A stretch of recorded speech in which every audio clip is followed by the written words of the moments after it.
Para poder seguir con nuestra segunda sesión de lo que se ha denominado como cursos en salidas alternativas al juicio oral, ¿no? Evidentemente hemos podido avanzar el día de ayer dos salidas alternativas muy importantes como son el criterio de oportunidad y sobre todo la suspensión condicional del proceso, ¿no? Habíamos visto los requisitos de procedencia que entre estas salidas alternativas sumadas a la que hoy vamos a avanzar, la conciliación, tienen un común denominador, ¿no? Como es la reparación del daño que se le ha causado a la víctima, que es el punto más neurálgico, si se quiere, de estos tres tipos de salidas alternativas que debe ser cubierto por el imputado para que se pueda dar viabilidad a cualquiera de estas, ¿no? Sea un criterio de oportunidad, sea una suspensión condicional del proceso o en su caso también una conciliación, como vamos a ir viendo el día de hoy, ¿no?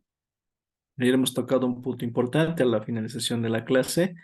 Uno de los colegas nos comentaba el requisito o cómo se podría en todo caso reparar el daño, ¿no? En delitos de violencia física, de violencia psicológica más que todo, para la aplicación de una suspensión condicional del proceso. Pero hemos podido ver que gracias al desarrollo jurisprudencial, en realidad, lo que el legislador prevé no es la aplicación de una suspensión condicional de la pena con imposición de aquellas reglas atinentes al instituto de la suspensión condicional de la pena, sino la aplicación de sanciones alternativas, ¿no? Que son todo ese catálogo previsto a partir del artículo 76, si no nos recuerdo, de la ley 348. Entonces, vemos aquí que el legislador ha tenido que hacer una modificación con relación a la pena que se va a imponer producto de un juzgamiento cuando se trata de este tipo de delitos de violencia contra la familia doméstica, cuando haya la eventualidad o en su caso la posibilidad y probabilidad de la aplicación de una pena privativa de libertad de 3 años, ¿no? Si nos condenan a 3 años de privación de libertad por el delito de violencia familiar o doméstica, realmente nosotros no podríamos solicitar una suspensión condicional de la pena, ¿no? Que se apliquen las reglas y condiciones previstas en el artículo 24 en el Código de Procedimiento Penal, sino lo que tendríamos que hacer nosotros es pedir la aplicación de sanciones alternativas, que son las que se aplican con preferencia por existir un marco legal especial, como es la Ley 348, ¿no? Por sobre la Ley 1970, que es la norma general, ¿no? Y este análisis de entre la aplicación de la norma general y especial es el que realiza la sentencia constitucional que aborda este tema de la aplicación de la suspensión condicional de la pena en delitos relacionados a violencia familiar o doméstica, ¿no? Eso para terminar de cerrar de repente el debate, ¿no? Que ayer tuvimos la oportunidad de abordar gracias a la pregunta de uno de los colegas participantes. Bueno, ahora esta noche vamos a comenzar en esta nuestra última sesión, nuestras otras dos salidas alternativas al juicio, que son también tienen requisitos que tenemos que cumplir, tienen una naturaleza jurídica, tienen incidencias que también se presentan y que ciertamente vamos a ir abordando una tras una, ¿no? Para que vamos a seguir compartiendo pantalla para poder ingresar a este tema. Por favor, un segundito. Ahora sí creo que ya estamos mejor. Déjame revisar. Ahí está. Perfecto. La conciliación. ¿Qué es la conciliación? Es una salida alternativa que también bueno, está prevista, ¿no? En nuestra ley 1970. Con las modificaciones de la ley 1173 ha sufrido modificaciones esenciales, como les decía, por ejemplo, la suscripción de documentos transaccionales en los que se establece una condición, ¿no es cierto? Tienen un efecto suspensivo, pero también condicionado al cumplimiento de determinadas reglas que en su caso hayan pactado el imputado y la víctima, ¿no? Que lógicamente tienen que respetarse a efecto de disponer la extinción de la acción penal por la aplicación de esta salida alternativa.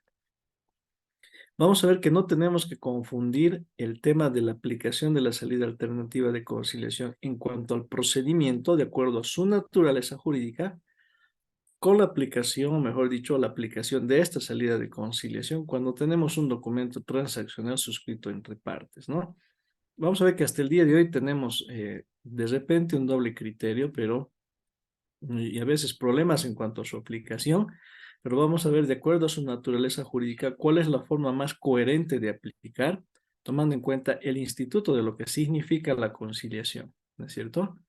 Vamos a avanzar primero, y aquello nos va a ayudar a dilucidar si las ideas que yo les planteo realmente tienen un poco de coherencia o tal vez a ustedes no les va a parecer y de repente también pueden quedarse con otra posición, ¿no? Que es la que también adoptan algunos otros colegas en hermenéutica jurisdiccional, que también les voy a ir comentando.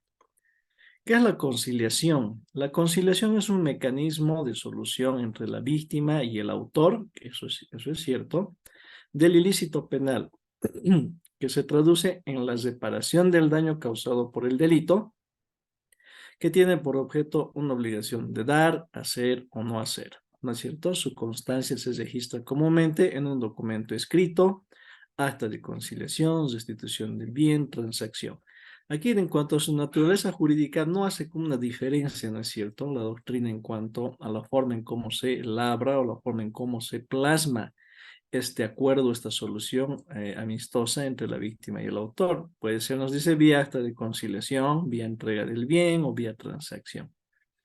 Y obviamente incumbe esta reparación del daño, las tres prestaciones que avanzamos el día de ayer, ¿no es cierto? No sé si recuerda, hablamos de la prestación de dar, hacer o no hacer. Dar cuando se entrega una cantidad de dinero o una cosa, hacer cuando la prestación consiste en realizar una obligación, ¿no es cierto?, de efectivo cumplimiento, o de no hacer, abstenerse de realizar algún pacto o alguna acción que tenga que ver con los derechos de disponibilidad de las partes, ¿no? Entonces, vamos a ver que ciertamente en líneas generales, ¿qué involucra la conciliación? Una solución entre ambas partes, ¿no? Víctima y autor.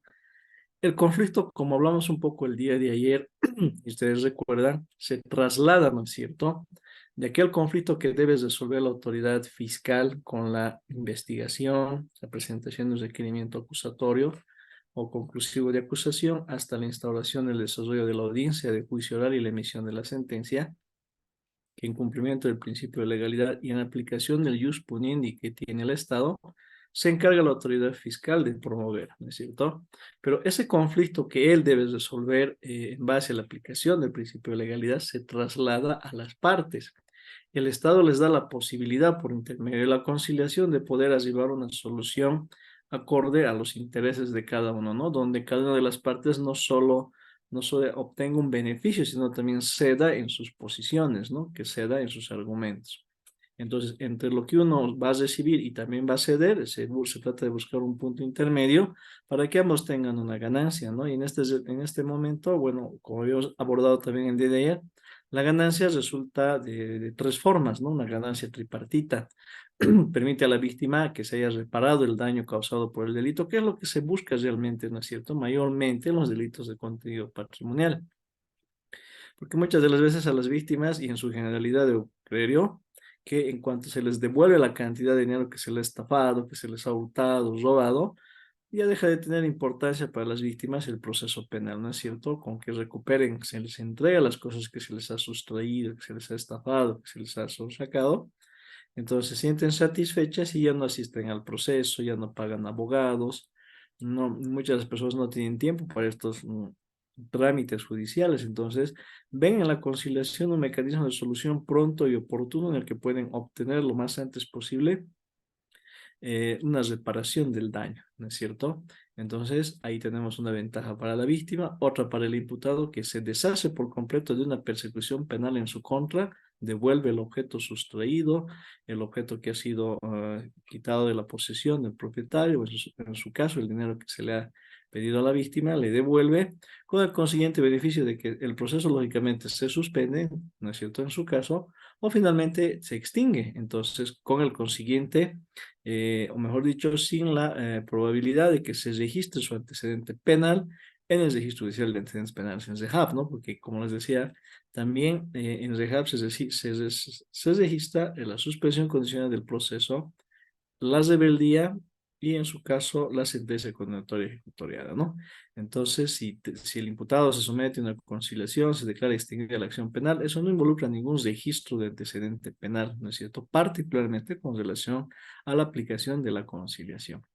¿Cuál es la emergencia de la conciliación? Bueno, se dispondrá la extinción de la acción penal y el archivo de obras, ¿no?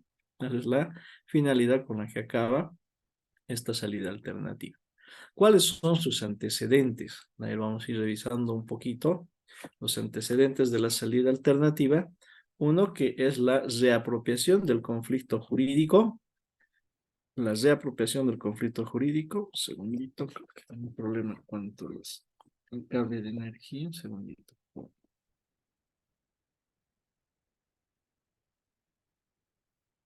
Ya,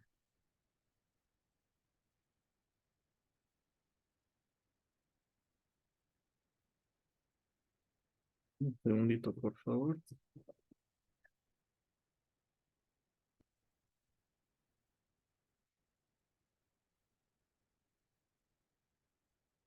Un segundito, por favor.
Ahí está, muchas gracias. Un problema técnico.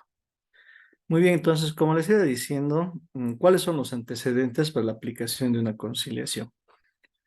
Primero, que nos permite la reapropiación del conflicto penal, la sustitución de la intervención penal por un derecho más restitutivo, eso es cierto, por cuanto el conflicto ya puede ser resuelto entre las partes, ya el fiscal solamente se constituye en una especie de una autoridad que va a efectivizar o va a realizar un control de legalidad del acuerdo conciliatorio.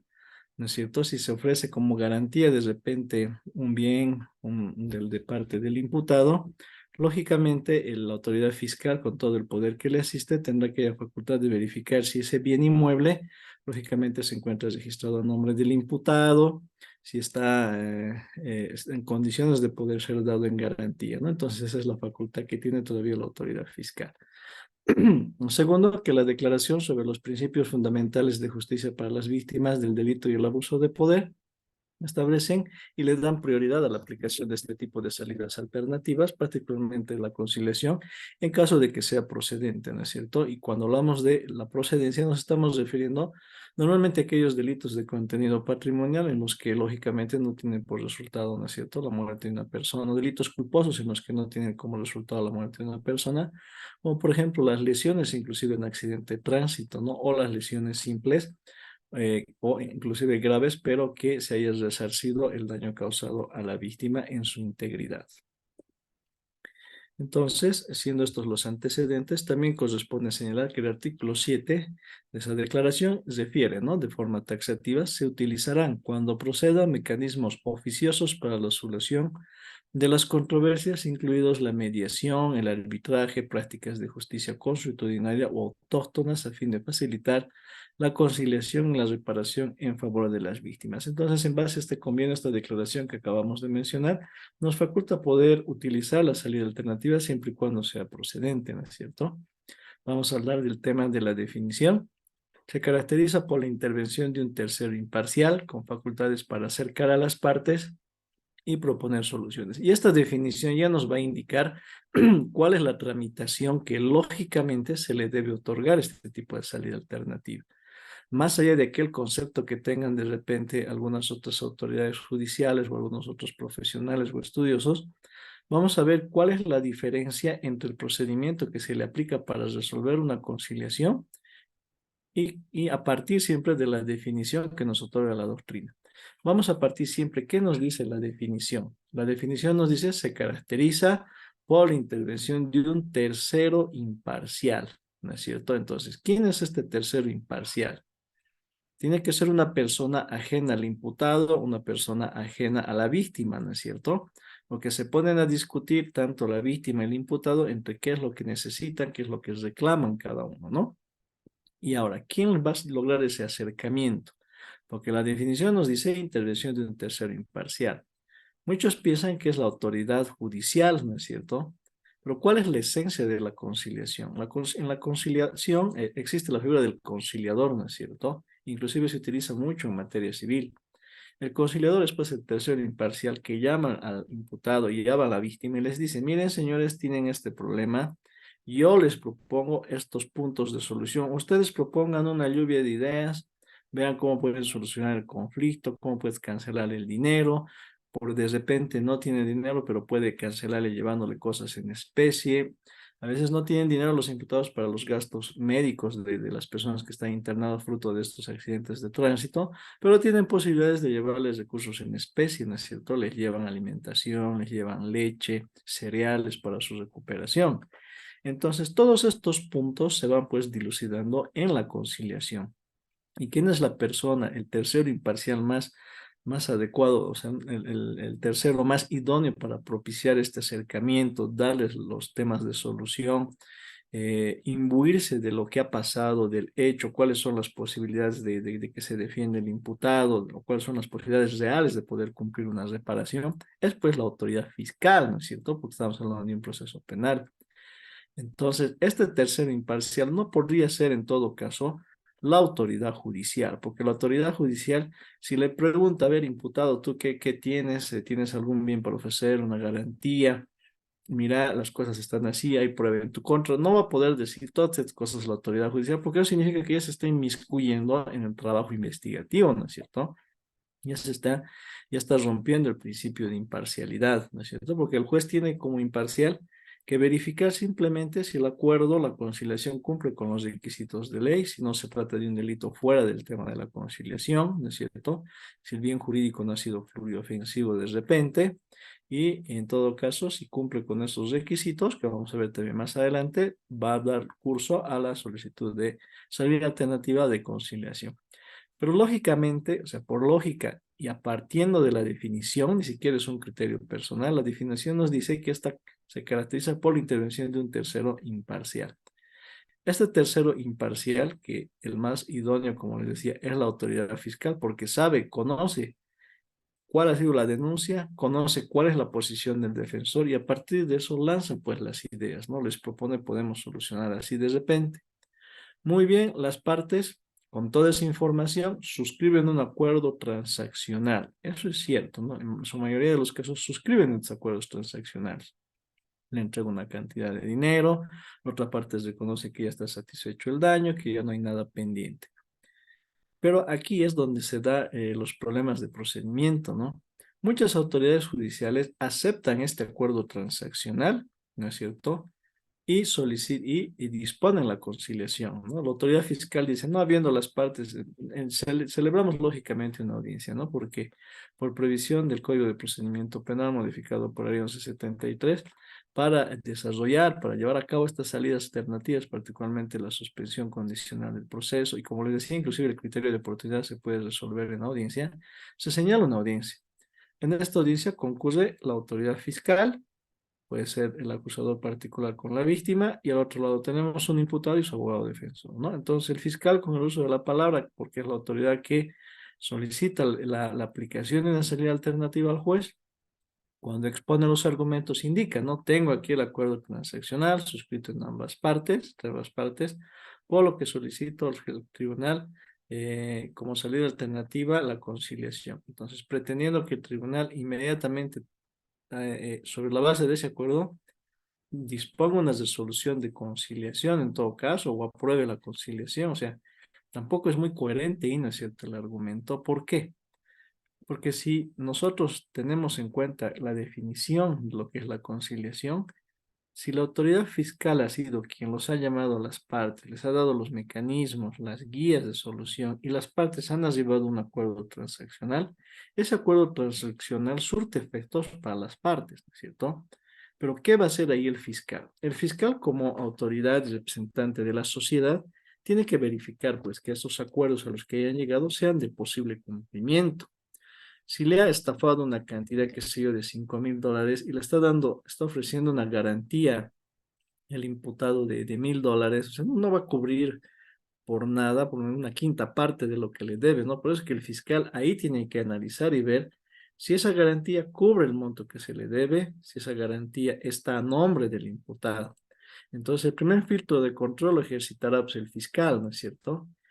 Y atenido a eso, lo que debe hacer la autoridad fiscal es labrar un acta de conciliación, ¿no? Porque es donde en su despacho, donde las partes se aproximan, se apersonan y le dicen, mire, señor fiscal, al final llegamos a este acuerdo. Presentan el acuerdo con reconocimiento de firmas, ¿no? Muy bien, entonces la autoridad fiscal realiza el control del acuerdo, si tiene reconocimiento de firmas, si está todo dentro de la norma y elabora un acta de conciliación. Debe elaborar un acta de conciliación en el que indica, no simplemente habiendo constituido este despacho fiscal ambas partes, exhibiendo un documento transaccional, ambos han manifestado su acuerdo por sus diferencias se han resuelto en base a los términos del acuerdo.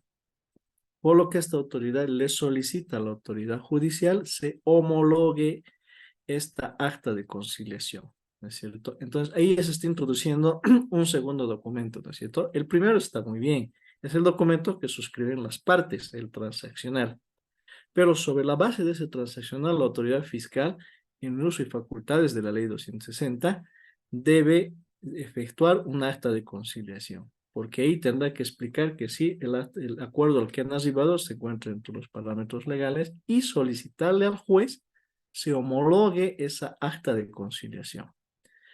Entonces, con ese advertido, la autoridad judicial lo que hará es ejercitar o ejercer el segundo control de legalidad de los requisitos para la aplicación de esta salida alternativa, ¿no? Si le está presentando el fiscal el acta de la audiencia de conciliación, adjunto también el documento, mayor abundamiento transaccional entre las partes, entonces lógicamente se verificará, ¿no? Si existe la conformidad de las partes, si se trata de un delito donde se puede autorizar o es permisible disponer la conciliación. Entonces, estas circunstancias son también verificadas por la autoridad judicial, ¿no? Entonces, en ese sentido, se vuelve a hacer una revisión exhaustiva de estos documentos y finalmente la autoridad judicial, si está todo en orden, dicta el auto, la resolución, un auto interlocutorio en audiencia, homologando el acta de conciliación que la autoridad fiscal ha presentado para la aplicación de la salida alternativa, ¿no es cierto? Porque no tiene mucho sentido que el fiscal pida la conciliación sobre la base de un acuerdo de las partes en el que él no estuviera teniendo ninguna intervención, ¿no es cierto? ¿Dónde está también su garante, la posición de garante que tiene ostente el fiscal de verificar el cumplimiento de los requisitos de ese documento? Eso tiene que plasmarse en otro documento que es el acta de conciliación como tal. Entonces, aquí ya tenemos dos posiciones, ¿no? Aquella que dice que, o lo que emplean algunos otros colegas de repente, que a la sola exhibición del documento transaccional suscrito entre partes, en el que no ha ni siquiera firmado ni autorizado el Ministerio Público, la autoridad fiscal en audiencia pide que ese documento o que se aplique la conciliación, el tribunal disponga la conciliación, declare extinguida la acción penal sobre la base de ese documento. Y aquella posición que dice que sobre la base del documento transaccional es la autoridad fiscal quien elabora un acta de conciliación y solicita que ésta se homologue, que es la posición que tiene un poco más de coherencia por cuanto en la autoridad jurisdiccional no puede inmiscuirse en aquellos tratos que hayan llevado las partes, ¿no? Quien es la autoridad propicia para revisar la legalidad de estos acuerdos es la autoridad fiscal. Entonces, con mayor razón, la autoridad judicial va a homologar, le va a dar validez, va a corroborar un acto de la autoridad fiscal que es instalar y llevar a cabo una conciliación que está plasmada en el acta de conciliación.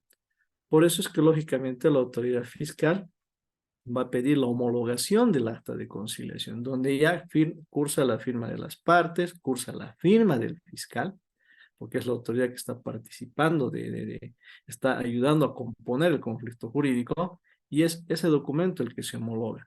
La autoridad judicial, al menos en criterio personal, no veo yo la posibilidad de que se homologuen acuerdos a los que hayan arribado las partes. ¿Por qué? Porque estaríamos homologando un acuerdo en el que no hemos participado, no sabemos si es viable, no es viable, en qué términos se ha suscrito, sino simplemente no nos presenta. Para eso, la autoridad fiscal, como promotor de la acción penal, y dado que es la acción penal la que se va a extinguir, entonces es el sujeto procesal idóneo para efectuar un acta y solicitar su homologación, ¿no?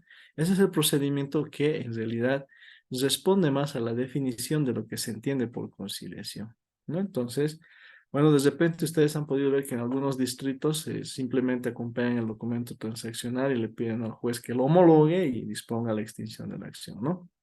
Pero al menos en la ciudad de acá de Cochabamba también tenemos a veces un criterio dispar, ¿no? Algunos que todavía siguen utilizando esta forma de resolución y otras que adoptamos el tema de exigir a la autoridad fiscal que también, ¿no es cierto?, realice el acta de conciliación y que ésta sea presentada presentada en la audiencia para que el tribunal homologue la misma, ¿no? Procedencia de la reparación integral del daño. En la conciliación por reparación integral del daño es procedente si concurren los requisitos establecidos en el artículo 27, numeral 7 del Código de Procedimiento Penal. ¿En qué tipo de delito se da?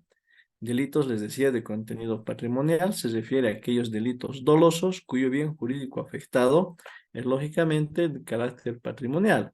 Cuando hablamos de carácter patrimonial, hablamos de delitos que pueden ser susceptibles de ser evaluados económicamente, ¿no es cierto? Eso se refiere que el carácter patrimonial. Por ejemplo, es lo que ocurre en los casos de estelionato, de estafa, donde se les entrega una cantidad de dinero que es cuantificable, ¿no es cierto? O también pueden entregarles un vehículo o un objeto, ¿no es cierto? Entonces son susceptibles de ser valuados económicamente. O finalmente, la transferencia de acciones, ¿no? Nosotros teníamos un caso por un delito de estafa porque la imputada le habría transferido acciones en una cooperativa minera a la víctima, que lógicamente luego no lo habría entregado y bueno, ahí sí se instaló el proceso penal. Entonces vean cómo también las acciones en cooperativas auríferas, acciones en cooperativas de ahorro, acciones en instituciones privadas, o sea, son susceptibles de ser valorados económicamente y lógicamente en estos casos se puede aplicar la salida alternativa de la conciliación porque estamos hablando de que si hay un delito, la reparación del daño se va a hacer efectiva con la cancelación, ¿no es cierto? Porque son delitos de contenido patrimonial, susceptibles de ser evaluados económicamente. También se dan delitos culposos que no tienen por resultado la muerte. El ejemplo más clásico, ustedes lo conocen, aquellos cometidos por infracciones del deber de cuidado. Ahí tenemos las lesiones en accidente de tránsito o inclusive las lesiones leves, las lesiones graves, ¿no es cierto? Entonces, ese tipo de delitos, si bien evidentemente no tienen un contenido, no podríamos decir que directamente tienen un contenido patrimonial, es susceptible de ser valorado económicamente, pero sí el tema de cubrir los gastos de las lesiones, ¿no es cierto? Porque cuando se causa la lesión de una persona, se está vulnerando, se está violentando la integridad física, ¿no? En consecuencia, daría a entender que la reparación es el total restablecimiento de la integridad física que se ha vulnerado por acción del imputado. Entonces, la reparación no va tanto en el sentido de que cuánto cuesta las heridas que yo le he hecho, ¿no? O sea, cuánto cuesta, digamos, si le he roto la nariz, cuánto evaluamos el precio de la nariz, no va tanto en ese sentido, sino va más en el sentido de que cuánto es lo que ha gastado la víctima en poder restablecer el aparato olfatorio, lo mismo con los ojos, la cara, el cuerpo, los medicamentos que gasta hasta su total y normal restablecimiento. Entonces, todos estos gastos que cubren sí son valuables económicamente, ¿no? Entonces, en este tipo de delitos que se caracterizan fundamentalmente por la infracción de un deber de cuidado, realmente es una salida alternativa muy eficaz para poder resolver el conflicto jurídico, ¿no? Ausencia de interés público gravemente comprometido. Decíamos también que no es un requisito que esté en la norma, esto del interés público gravemente comprometido, pero nada insta que la autoridad fiscal, y aquí interviene la autoridad fiscal, ¿no? Para ver si evidentemente el acuerdo al que están llegando imputado y víctima no estaría vulnerando un interés público, un interés de la sociedad, ¿no es cierto? Por ejemplo, dice, sean delitos de contenido patrimonial o los culposos que hemos abordado en los incisos A y B anteriores, no debe existir un interés público gravemente comprometido, es decir, existe un interés prevalente frente al interés particular de las partes, ¿no? Ese interés prevalente puede ser de repente el Estado. En el delito de estafa con falsificación, delitos pluriofensivos, robos con uso de armas de fuego, de lesiones que son ya causadas, necesito con empleo de otros objetos, son delitos pluriofensivos que si bien algunos de estos tienen nomás un carácter económico, pero se está afectando otro bien jurídico, ¿no? Hablamos un poco del tema de la falsificación de documentos para estafar.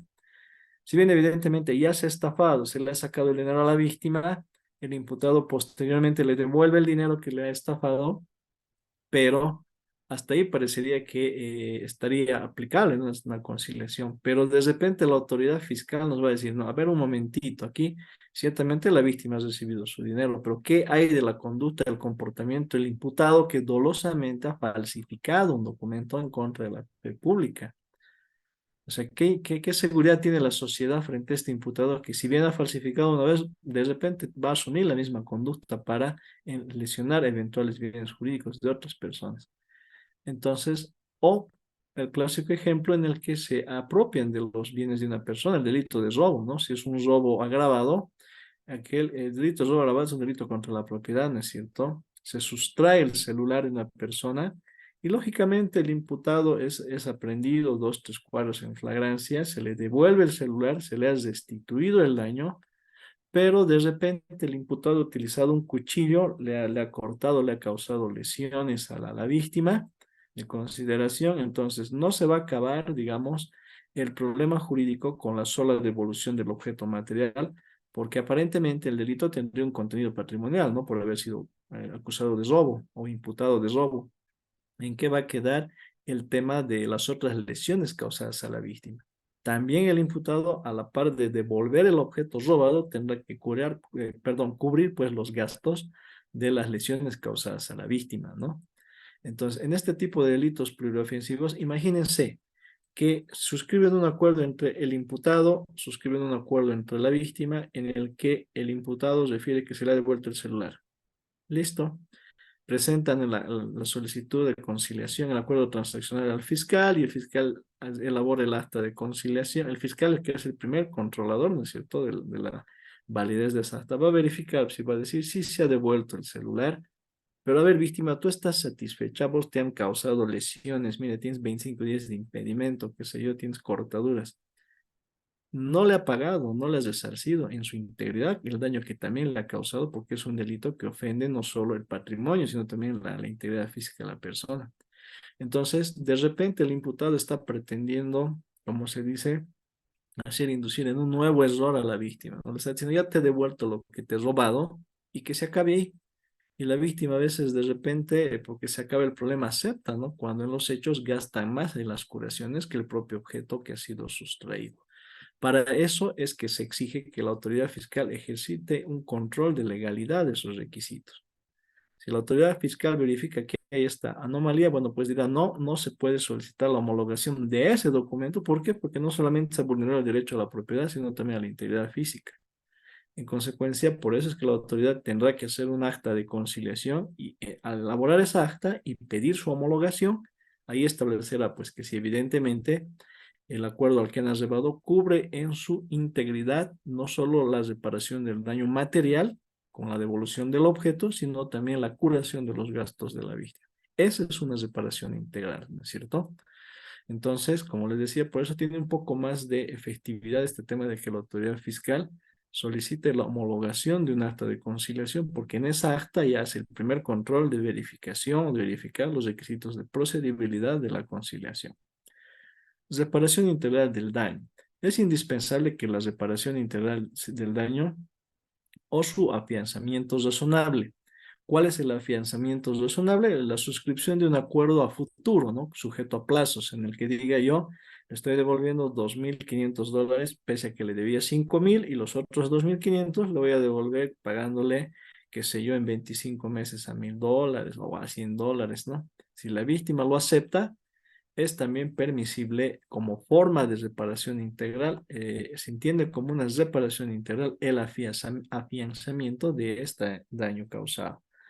Ahora, lógicamente, si la autoridad fiscal presenta el acta de conciliación que se ha basado en el acuerdo transaccional suscrito en el imputado y la víctima, en el que establecen que le va a cancelar en pagos, o sea, en partes, la autoridad fiscal va a pedir la homologación de su acta de conciliación. Y ahí entra el segundo filtro de control, que es la autoridad judicial. Va a decir, muy bien, voy a homologar el acuerdo, está todo perfecto, la garantía cubre, la garantía que le ha dado el imputado para cumplir con los pagos mensuales es suficiente, es de su propiedad, es un delito culposo, todo está bien. Pero hay un detalle. Según el documento, dice que le va a terminar de pagar al año siguiente, el año 2024. En consecuencia, la autoridad judicial no va a declarar extinguida la acción penal por la aplicación de la conciliación, ¿no es cierto? Lo que va a hacer es diferir la resolución de la extinción de la acción penal cuando se cumpla el acuerdo al que individualmente llegaron víctima y imputado, respecto del cual la autoridad fiscal ha informado y ha solicitado la homologación de la conciliación. Entonces, la autoridad fiscal ahí, mejor dicho, la autoridad jurisdiccional, ahí está dejando en suspenso que el proceso culmine, se extinga, se archive, siempre y cuando cumpla en su totalidad el acuerdo de reparación del daño, el imputado con relación a la víctima, ¿no? Entonces ya tenemos de repente un segundo candado, como se dice, ¿no? Una segunda forma de controlar la eficiencia, la eficacia de ese acuerdo mejor dicho, de esos acuerdos a los que lleguen tanto víctima como imputado.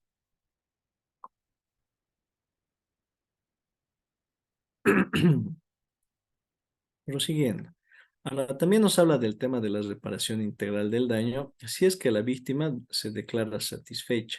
Pueden existir, ¿no es cierto?, documentos en los que el imputado, como les decía en el anterior caso, le dice, señor fiscal, yo quiero ya, o sea, se lo he devuelto y punto, pare de contar, ya se le devuelto todo lo que le he robado. La víctima se le consulta y para eso es la audiencia, ¿no? La audiencia de conciliación donde está la víctima, está el imputado, la autoridad judicial puede tranquilamente indicar, es decirle, mire señor, usted está de acuerdo con la devolución que le ha hecho, le ha devuelto usted el teléfono celular, le ha devuelto usted la casa, le ha devuelto usted la integridad del automóvil. Y la víctima le dirá, me ha devuelto, pero no todo, digamos. Ah, entonces ahí no hay pues un acuerdo con relación a la reparación del daño, porque la reparación tiene que ser integral, ¿no? En su totalidad. Si es que la víctima no se encuentra satisfecha, bueno, pues no podría proceder y ahí fallamos con uno de los requisitos de procedibilidad de la conciliación como salida alternativa, ¿no? Para eso es precisamente que también se instala la audiencia para consultar a las partes cuál es su posición o si corroboran que efectivamente hay una reparación integral y en consecuencia se puede homologar el acuerdo de conciliación y dar por consiguiente extinguida la acción penal y consiguiente archivo de obrados. Eh, Ciertamente, como les decía, la autoridad fiscal tiene que ejercer este control de la legalidad del acuerdo, por eso es que también nuestro requisito la conformidad de la autoridad fiscal.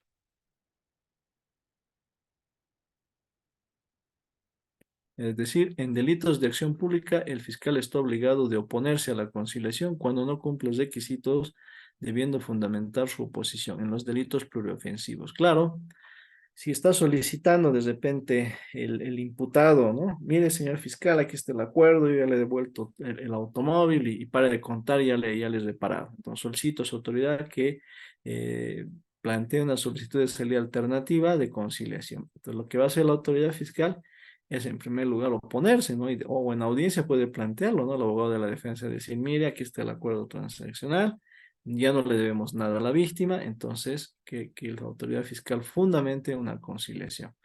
Y la autoridad fiscal, lógicamente, con el uso de la palabra en plena audiencia podrá decir, no, esta autoridad no considera pertinente esta salida debido a que no se cumple con tales requisitos. Uno de ellos, que si bien se ha entregado el objeto que se ha sustraído, el vehículo, los papeles, qué sé yo, pero también se ha causado lesiones a la víctima respecto a las cuales el imputado no ha hecho una reparación integral en su totalidad. Muestra de ello es que la víctima obviamente ha hecho gastos dispendiosos, se ha cubierto ella sola los gastos de curación, medicamentos, aspecto que lógicamente no se puede permitir, ¿no? Porque el imputado por zafarse de un proceso penal, de una sentencia, no puede zafarse de todo el aparato persecutor con la sola devolución de un objeto cuando sabe que ha causado más lesiones en la víctima. Entonces, lógicamente, la autoridad fiscal puede suscitar una oposición, pero con fundamentos fácticos y sobre todo jurídicos, ¿no? La conformidad de la víctima, como les decía, es necesaria y según las características del hecho, la reparación puede ser una natural, restitutiva, puede haber una indemnización por el pago del precio del bien. Claro, si se ha entregado, si se ha estafado o se ha entregado una cantidad de dinero por un bien inmueble, la reparación lógicamente es integral, es definitiva, cuando se le entrega también a la misma cantidad de dinero, ¿no es cierto? Pero muchas veces suele ocurrir que el imputado, la víctima, paga una cantidad de dinero y de repente el bien, el vehículo, la moto no sirve, no funciona, no arranca. Entonces el imputado puede decir, ya bueno, no te devuelven dinero, pero te devuelvo otra moto de similares características. Entonces, si acepta la víctima esta forma de reparación del daño, perfectamente se puede también dar por reparado, ¿no? ¿Cuál es la oportunidad de la reparación? En delitos de acción pública, la posibilidad de conciliar en cualquier etapa del proceso, ¿no? Obviamente, esta es una posición contraria al interés estatal, ¿no? Porque ¿cuál es el interés del Estado? El interés del Estado es, como les decía, en virtud del principio de legalidad y aplicación del jus puniendi, desde que se comete un delito, lograr una sanción, ¿no es cierto? Así se refleja el poder del Estado de poder aplicar una justicia, garantizar un juicio justo al imputado, garantizar el principio de acceso a la justicia a la víctima, se lleva a cabo un juicio oral y se emite una sentencia y en su caso se condena al imputado y también se dispone de la reparación del daño. Por eso es que la posición que tiene el Estado con relación a estas salidas alternativas, lógicamente es una posición contraria porque lo que busca el Estado en realidad es la sanción, ¿no es cierto? Y con el tema de la conciliación, lo que se busca es la reparación inmediata del daño sin la necesidad de poder llegar a un juicio oral dispendioso, tanto de recursos económicos como de recursos humanos. Obviamente la posibilidad de la conciliación, la ley es muy flexible, ¿no? Comentábamos también las etapas y fases en las que se puede presentar esta salida alternativa. Puede ser dentro de los 20 días, de repente, 20 días de la investigación preliminar. Una vez que culmina esta, cuando se emite un requerimiento, la autoridad fiscal, ¿no es cierto?, puede ordenar la complementación de las primeras diligencias e investigaciones preliminares, puede ordenar, puede rechazar la denuncia o la querella, puede ordenar la complementación, como les decía, de las investigaciones, o en su caso, la aplicación de una salida alternativa. Entonces, miren cómo de inicio, cuando se está iniciando la investigación, ahí se puede solicitar la conciliación. También, si ha pasado toda una etapa preparatoria investigativa, en el momento en que la autoridad fiscal deba presentar un requerimiento conclusivo, sea de acusación, sea sobreseimiento, y en este caso puede pedir una aplicación de una salida alternativa entre la conciliación, ¿no es cierto? Y finalmente, como se decía, hasta antes inclusive de que se dicte sentencia, de que el tribunal salga del salón donde está deliberando, analizando de forma integral todas las pruebas, verificando el fondo de la causa, también antes de que se dicte el por tanto, pueden perfectamente las partes arribar a una conciliación para resolver el conflicto jurídico siempre y cuando, como les decía, se encuentre dentro de los requisitos permitidos por la norma procesal penal.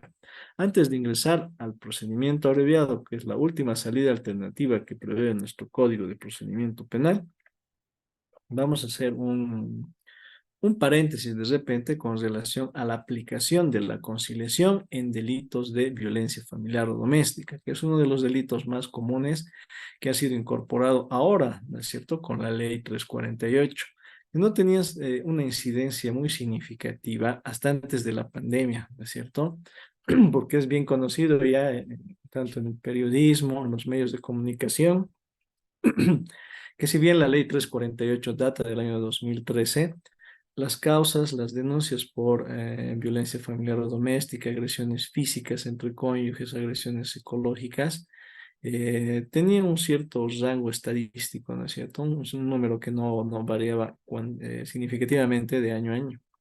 Pero cuando se dio el tema de la pandemia, ¿no es cierto? Y el confinamiento de todas las personas en sus domicilios, bueno, pues sucedió un fenómeno, ¿no es cierto?, que los delitos de violencia familiar o doméstica, las peleas, las agresiones físicas, tuvieron una escalada significativa en el tema de las estadísticas en materia procesal penal, en materia penal, ¿no? Porque había mucho más denuncias de agresiones físicas, agresiones psicológicas al interior de los hogares, porque en realidad ese es el escenario donde la familia se encontraba, por decirlo así, recluida por el tema de la pandemia. Entonces había un mayor incremento de este tipo de causas y consiguiente del delito de lesión, de violencia familiar o doméstica. Y eso, ¿cuál es la incidencia que tuvo en materia procedimental? Se decía que la conciliación no está permitida en delitos de violencia familiar o doméstica o en aquellos delitos en los que haya delitos de contenido sexual, pero la misma ley de organización judicial, la ley 025, establecía una salvedad, ¿no es cierto? Dice que excepcionalmente es posible la conciliación en delitos en los que la víctima, si es que la víctima es quien está promoviendo la conciliación, es por única vez, no se trata de delito de agresión sexual. En ese caso sí se puede, dice, ¿no? Se da el criterio de la excepcionalidad en la ley del órgano judicial.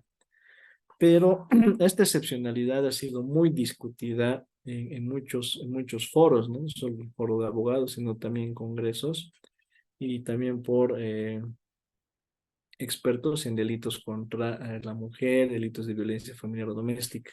Porque he indicado que la norma, así tal cual está, esta permisión, esta excepcionalidad, lo que hace es dejar en la impunidad hechos de agresión que se van repitiendo y que a veces forman parte o son el comienzo de un ciclo de violencia.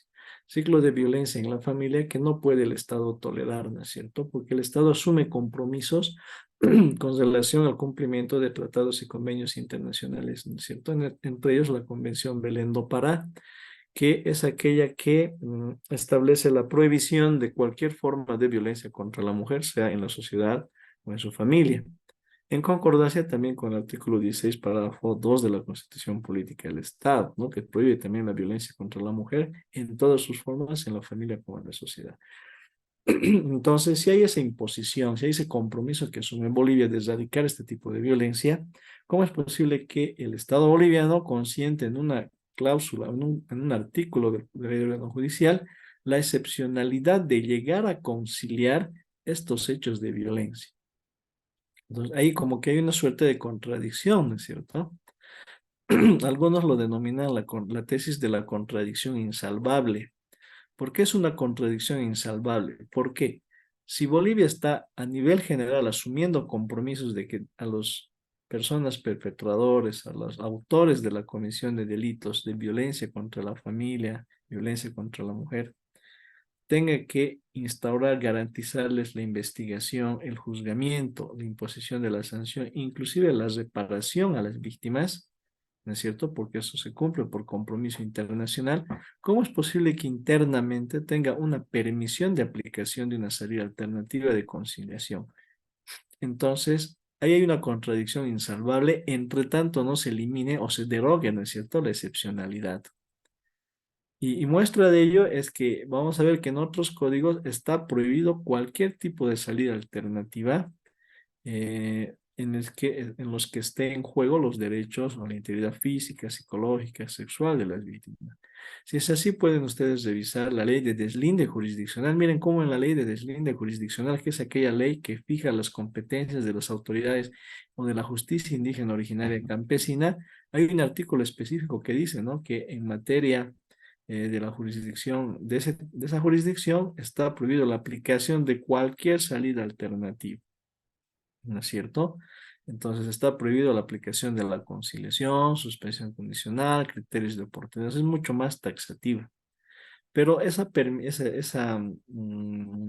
prohibición no la tenemos. Miren cómo la ley del órgano judicial hasta ahora no ha sido modificada en cuanto a esta excepcionalidad.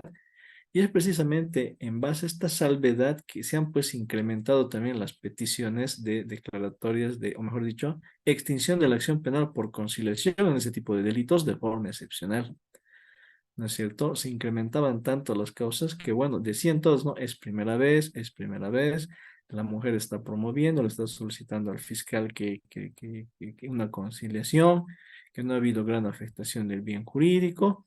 Y bueno, en alguna medida ha habido alguna jurisprudencia de repente que ha establecido que cuando se trata de agresiones, si mal no recuerdo, psicológicas, tal vez, creo que en esos casos sí procedería una conciliación, ¿no? Cuando no se tratan de agresiones físicas, porque las agresiones físicas creo que ya tienen otro tinte, ¿no es cierto? Porque ya involucra el comienzo de un ciclo de violencia que puede terminar con una violencia feminicida.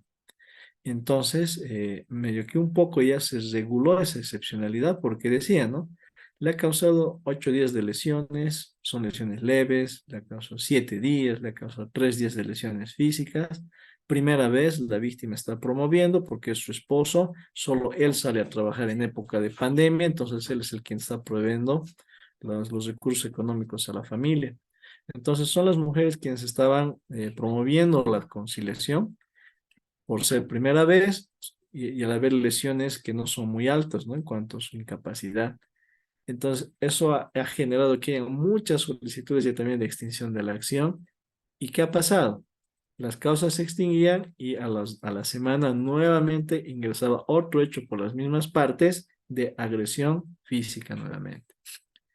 Entonces, la salvedad ha servido en cierta forma para dejar en la impunidad el comienzo de estos ciclos de violencia. Por eso es que hay pues una contradicción insalvable, ¿no? Entre lo que el Estado debe cumplir y por qué su normativa interna todavía tiene estas excepcionalidades. Muchos dicen que la excepcionalidad debe ser entendida, debe ser erradicada por completo de las normas del Estado interno, porque hay recomendaciones de los comités, del CEDAW, de los comités para eliminar toda la discriminación contra la mujer, que prohíben cualquier aplicación de salida alternativa de solución de conflictos en delitos de violencia contra la mujer, sea violencia física, sea violencia psicológica, violencia sexual, están prohibidos, nos dicen, ¿no? Las recomendaciones. Salvo el procedimiento abreviado que no involucra ciertamente una situación de impunidad, ¿no es cierto? No involucra que el caso se va a archivar, ¿no es cierto? Sino involucra la imposición de una pena, que realmente es lo que se busca, ¿no es cierto?, en los convenios internacionales.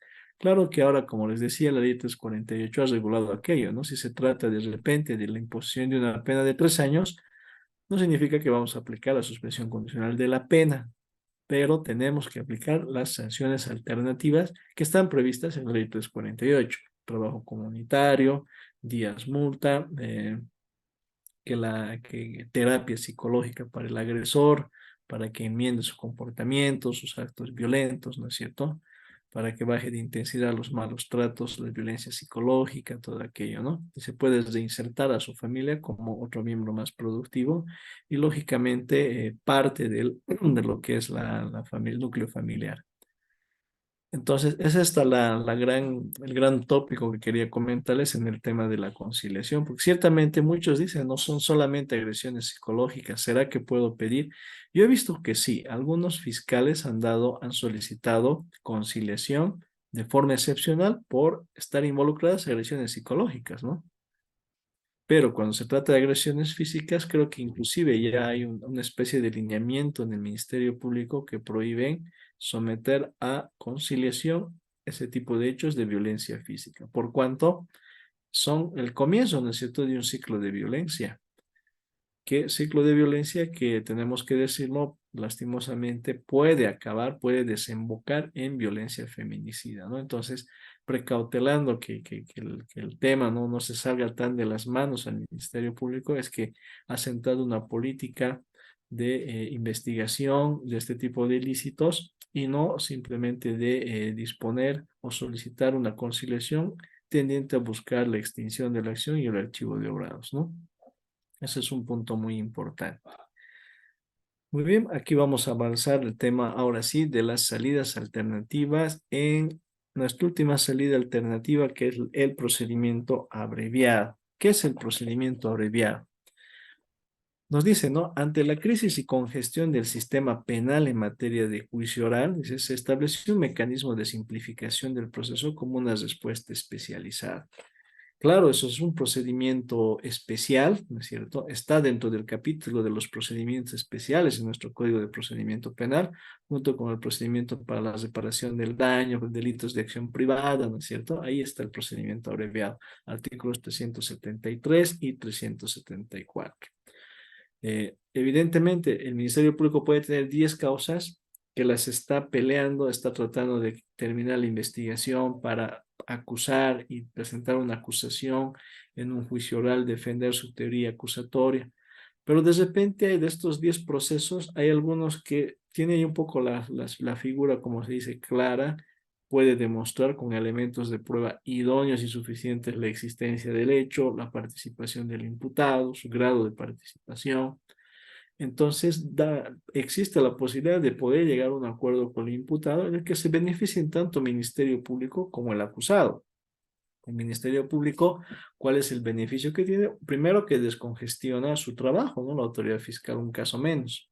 Segundo, en general está descongestionando el sistema penal, porque se está evitando de llevar, digamos, a un eventual juicio, traer a peritos del interior, convocar a los testigos, ¿no es cierto? Traer a funcionarios policiales que si bien han sido investigadores del caso, a veces están destinados en distintos lugares del interior, ¿no? Entonces, el traslado, las notificaciones al comando departamental, la comisión, los pasajes, los viáticos que se pagan de los funcionarios policiales, de repente del distrito de Pando hasta Cochabamba, 2 días, son dineros que tienen que cubrirse, ¿no es cierto? Entonces, para evitar este tipo de gastos, no solo económicos, sino también de recursos humanos, de la instalación de un juicio oral, es que realmente es de gran ayuda la salida alternativa, ¿no? Segundito, por favor.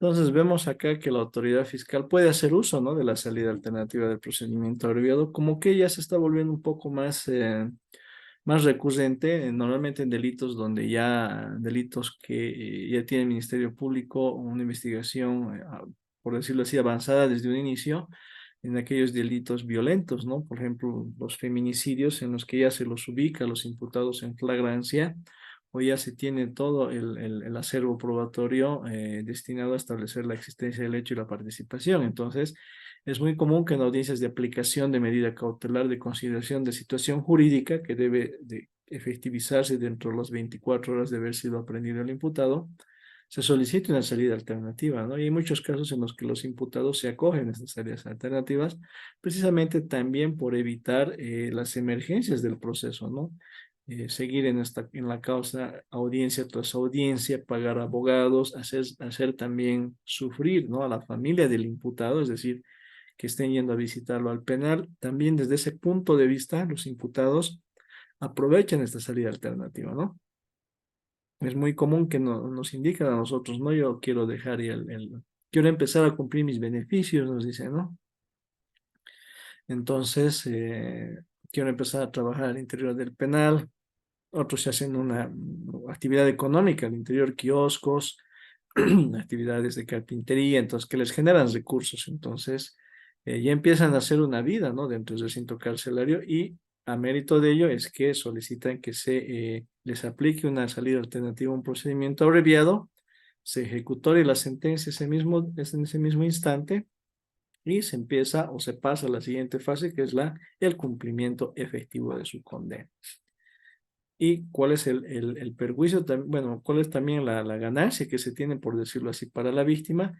Que ciertamente estamos evitando traer testigos, estamos evitando todo el tracto procesal, que a veces es un calvario para las víctimas, de memorar, prestar declaraciones ante el investigador, buscarlo al investigador, ¿no es cierto? Participar de inspecciones, reconstrucciones que de alguna manera reviven los sentimientos, ¿no es cierto?, de aflicción de las víctimas en caso de los fallecimientos y que lógicamente van minimizando la condición de vida de la familia en general, ¿no?, de los sobrevivientes, de los esposos, de las esposas, de los padres, de los hijos. Entonces, ciertamente también las víctimas piensan en eso, ¿no? Y dicen, que termine todo, se le dé la sentencia y bueno, inclusive eso ya les sirve para tramitar la reparación del daño, ¿no? Tener una sentencia condenatoria y ejecutoriada es un requisito para el trámite de reparación del daño, ¿no? Y poder recuperar de alguna forma, aunque sea económicamente, alguna cantidad para poder subsistir o para poder paliar la situación económica de la familia por efecto de la comisión del hecho delictivo.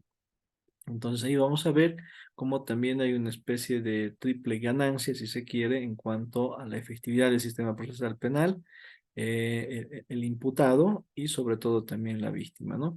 Lógicamente no es un requisito la reparación integral del daño en el caso del procedimiento abreviado, ¿no es cierto? No es necesario que el imputado le devuelva, qué sé yo, el vehículo, le devuelva el objeto sustraído.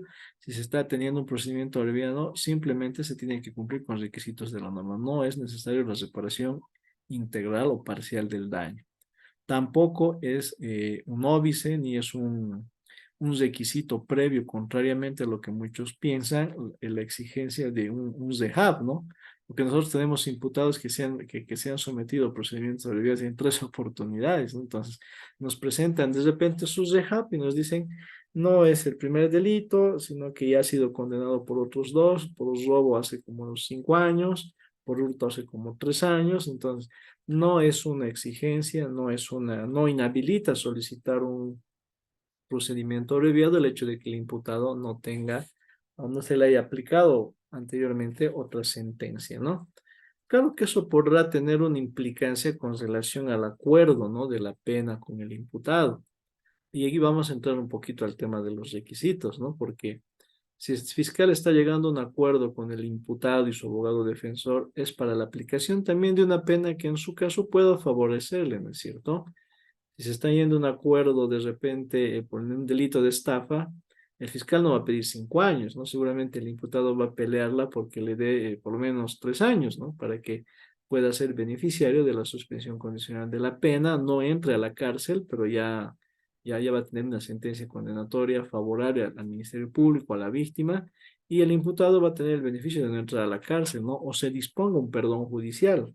Unos 2 años puede acordar el Ministerio Público, se le da los 2 años y la autoridad judicial dispone el perdón judicial inmediatamente al pronunciar la sentencia en procedimiento abreviado.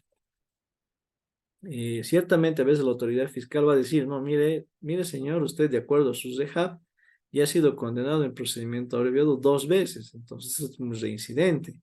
Yo no podría solicitar una pena mínima para usted. ¿Yo con qué fundamento puedo pedir 2 años? Si usted es reincidente, voy a pedir 3 años, ¿no? Y aquello es posible, ¿no? Eso parte mucho de los acuerdos entre el Ministerio Público y el abogado del defensor. Y aquí también es algo, bueno, vamos a ir viendo también si se puede, en todo caso, pese al acuerdo al que lleguen con la autoridad fiscal, si se puede dar, si el tribunal puede condenar en procedimiento abreviado una pena mayor que la solicitada por el fiscal u otorgar una pena menor que la solicitada por el fiscal. Vamos a ver si aquello es posible, en qué medida, si hay una previsión en la norma y todo aquello, ¿no? Prosiguiendo, nos dice que cuál es la naturaleza del procedimiento abreviado. La simplificación de las formas procesales para la imposición de una condena. Se suprime el juicio ordinario, ciertamente, no vamos a entrar a un juicio oral. Está previsto como un procedimiento especial en nuestro Código de Procedimiento Penal. Claro que sí, eso es muy evidente. Pero el hecho de que se simplifiquen las formas procesales no significa pasarnos por alto determinados requisitos que tenemos que cumplir para un procedimiento abreviado. Y vamos a ir viendo cómo, por el hecho de hacer un procedimiento abreviado, no significa que no haya una valoración de la prueba, ¿no es cierto? Eso tenemos que tener muy presente.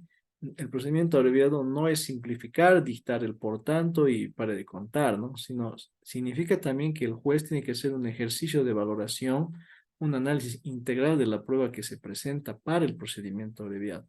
Lógicamente, la prueba que se presenta para sustentar el procedimiento abreviado es la misma prueba que la autoridad fiscal ha ofrecido en su pliego acusatorio, ¿no es cierto? Entonces, esa prueba con la que iba a sustentar su teoría acusatoria en el juicio oral le va a servir para sustentar el procedimiento abreviado. De ahí es que se pueden analizar declaraciones presentadas ante el investigador, informes de los funcionarios policiales, todo el acervo probatorio puede analizarse para el procedimiento abreviado. Cosa que no ocurriría, ¿no? De repente en un juicio oral, porque en el juicio oral, si no viene el investigador a prestar su declaración, ¿no? De repente van a plantear exclusión probatoria de ese informe y una vez excluido no se va a poder valorar de forma integral a momento de emitirse la correspondiente sentencia a la finalización del juicio, ¿no? Entonces, para el procedimiento abreviado sí es permisible, se puede valorar estas circunstancias precisamente por las características de este procedimiento abreviado. No van a venir a declarar testigos, pero sí tenemos las declaraciones, los informes, como prueba documental que respalda la salida alternativa del procedimiento abreviado. Entonces tenemos que concluir que ciertamente aquello implica una actividad valorativa, una actividad de valoración, de análisis integral de las pruebas que presenta la autoridad fiscal. ¿Cuáles son los fundamentos? Razones de política criminal, ya lo hemos referido, que atienden a las necesidades del sistema penal. Hemos estado viendo que el Tribunal Departamental y de repente en otros distritos también organizan, ¿no es cierto?, jornadas de descongestionamiento penal, sobre todo para poder contar en los penales ya no con detenidos preventivos, ¿no?, sino con detenidos que estén cumpliendo sentencia condenatoria. Y de repente hay una mala percepción de la sociedad en el sentido de que estas jornadas de descongestionamiento deberían descongestionar las cárceles, el hacinamiento, nos dicen, ¿no? Esperando que por el descongestionamiento se vaya a vaciar las cárceles que están completamente hacinadas. Pero ahí tenemos un concepto que tenemos que entenderlo muy bien, ¿no? Hay delitos en los que sí, ciertamente por la aplicación tal vez de alguna salida alternativa, que es la más apropiada del procedimiento abreviado, personas que están detenidos de repente por un delito que ha sido de falsedad material, ideológica, antes de las modificaciones, ¿no es cierto?, de la ley 1173, el régimen de la detención preventiva, estaban detenidos en la cárcel, ¿no? Inclusive nosotros hemos conocido casos en los que por estafas estaban detenidos, ¿no es cierto?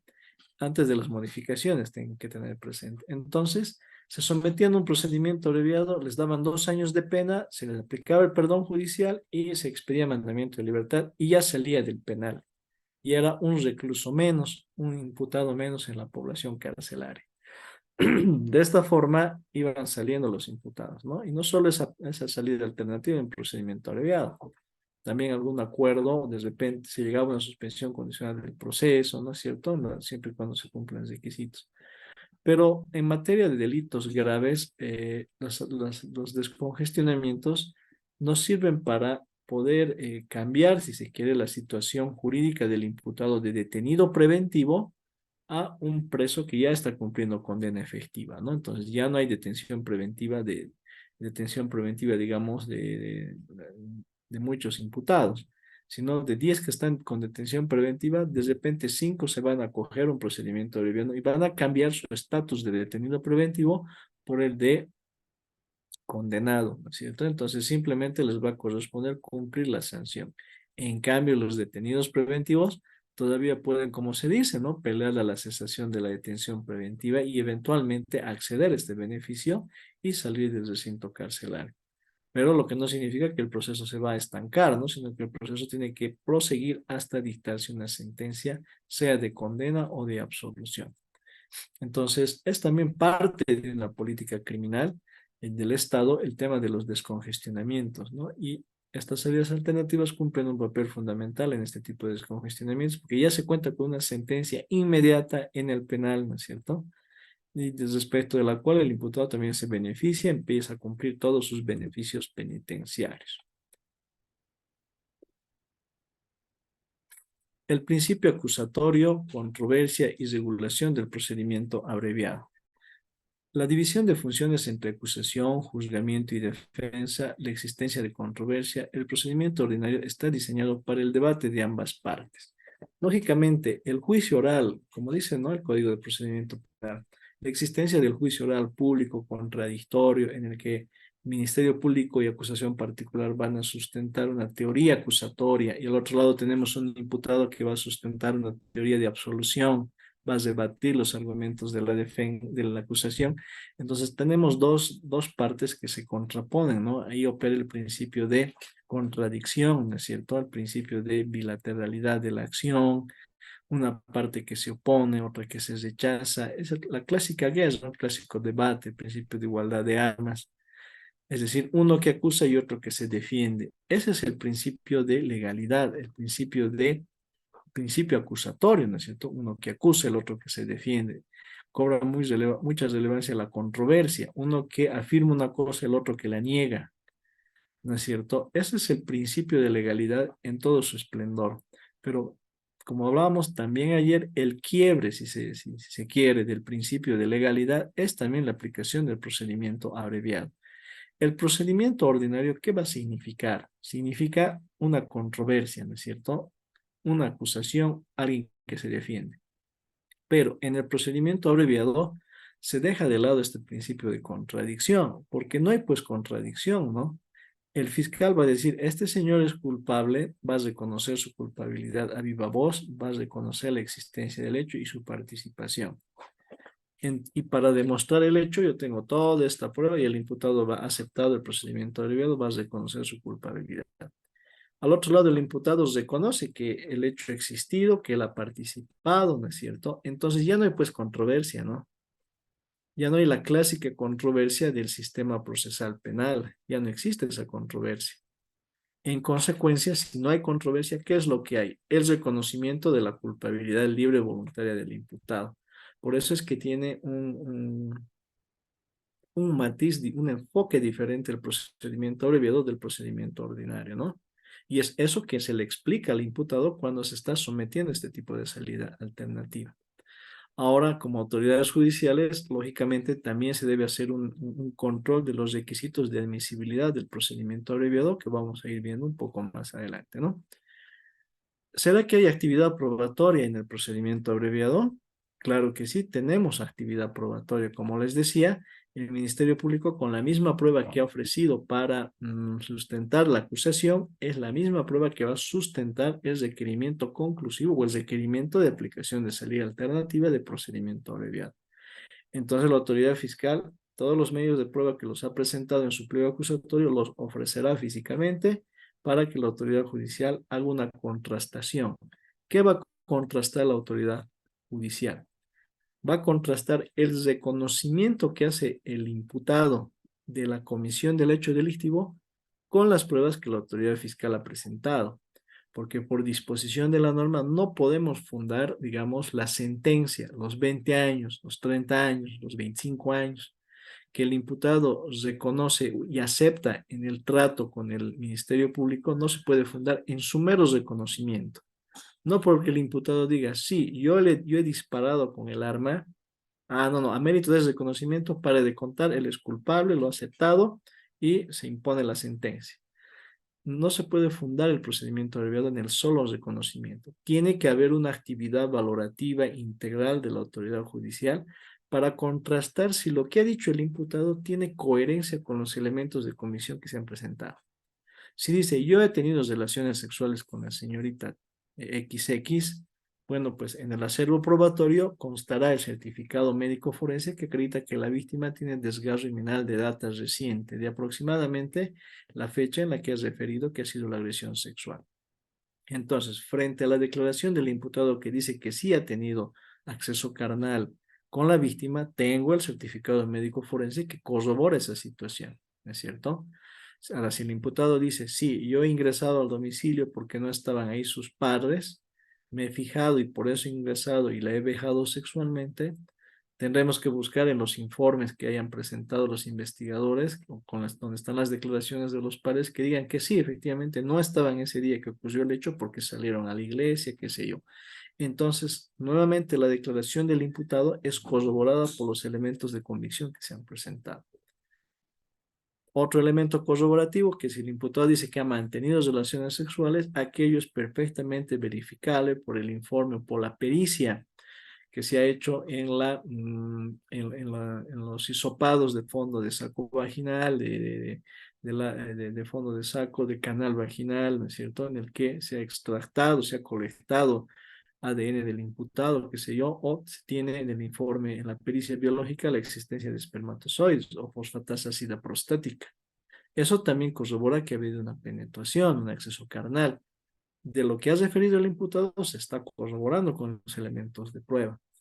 También, si corrobora la declaración del imputado que ha tenido acceso carnal con la víctima, que era menor de 12 años, la conocía, era su vecina, tenemos la declaración de la víctima prestada ante el fiscal, ante el funcionario de la Defensoría, donde dice que sí lo conocía el imputado. Entonces, todo ese análisis tiene que hacer la autoridad judicial. Por eso es que no se puede fundar simplemente en la declaración del imputado, ¿no? Entonces, ahí también ingresa un poco el tema de la valoración que debe realizar la autoridad judicial. Requisitos de procedencia. Aquí están nuestros requisitos que establece la norma, ¿no? Vamos a encontrarlos en nuestro artículo 373 del Código de Procedimiento Penal. El acuerdo del fiscal, el imputado y su abogado defensor. Este es un producto de la negociación sobre la aplicación del procedimiento, un acuerdo previo en el que tanto el Ministerio Público como el imputado, asistido de su abogado defensor, van a llegar a un acuerdo para la aplicación de la pena, ¿no es cierto? Lógicamente se va a fundar en el reconocimiento en la admisión de la culpabilidad.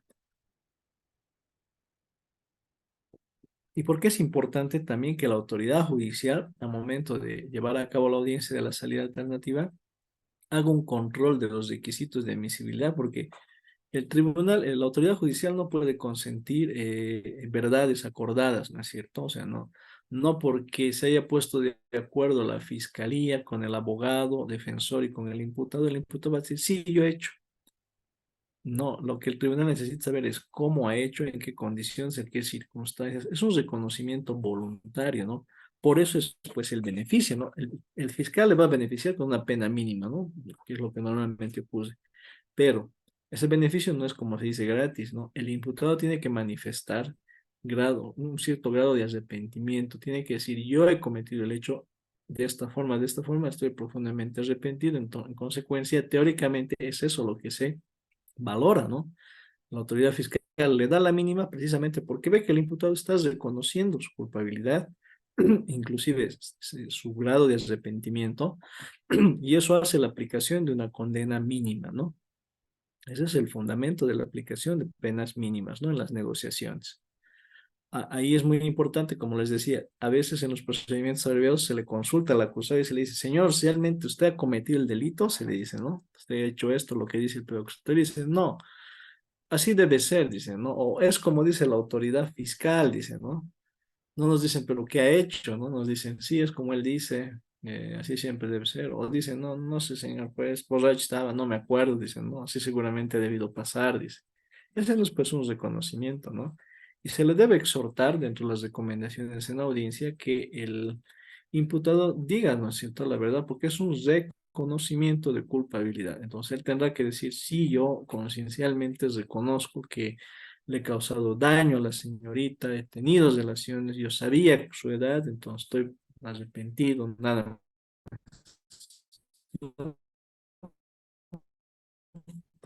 Entonces, ya con eso se credibilidad en la declaración del imputado. pero cuando hay una verdad acordada es un requisito que no se puede pasar por alto y ha sido objeto de rechazos de procedimientos abreviados, ¿no? Oportunidad de la solicitud, ya hablamos con ustedes, dijimos desde que se inicie un proceso, en la etapa preparatoria, perfectamente aplicable. Antes de que se dicte el por tanto en un juicio oral, perfectamente aplicable la solicitud de una salida alternativa de un procedimiento abreviado. Control de legalidad. Aquí está, es lo que les decía, ¿no? Es la verificación de los requisitos exigidos por el juez de la causa previstos en el artículo 374. Ahí están los requisitos, ¿no? Va a hacer una revisión del Código de Procedimiento Penal, donde nos dice, tendrá que haber la existencia del hecho, la participación del imputado, su renuncia voluntaria al juicio oral ordinario, y este reconocimiento tiene que ser libre, tiene que ser voluntario, un reconocimiento de su culpabilidad libre de toda presión, ¿no? Y es parte del trámite, ¿no? También vamos a ver un poquito de la hermenéutica del trámite. Dentro de los requisitos, vamos a ver que ciertamente el acuerdo entre Ministerio Público, abogado defensor y el imputado, a veces se lo plasman, ¿no es cierto?, en documentos, en acuerdos, en memoriales, en los que el imputado reconoce su culpabilidad y el fiscal está refiriendo que va a imponer la pena de 20 años por el delito de violación infante, niño y adolescente como la pena mínima. Son acompañados estos acuerdos para que se señale la audiencia y en la audiencia se plantee de forma oral, ¿no? Por parte de la autoridad fiscal.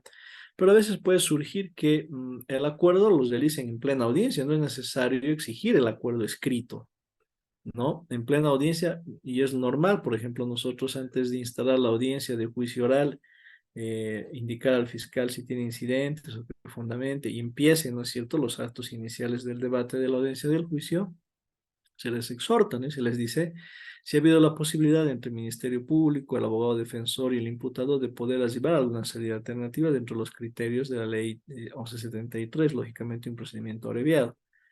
Y bueno, a veces les damos 5 minutos, 10 minutos nos piden de receso y conversan, ¿no?, en la audiencia y volvemos a ingresar y la autoridad fiscal nos indica que sí hay un acuerdo y va a sustentar la salida alternativa y se le da la palabra, sustenta también al imputado y miren, sin acuerdo escrito, pero ya en audiencia se puede hacer el petitorio. Entonces no es necesario un acuerdo escrito, puede hacérselo también oralmente.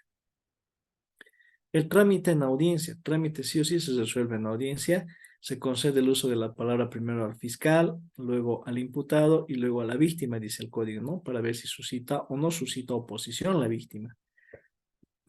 Vamos a ver en qué términos se puede dar esta oposición de la víctima al procedimiento abreviado. Un segundito.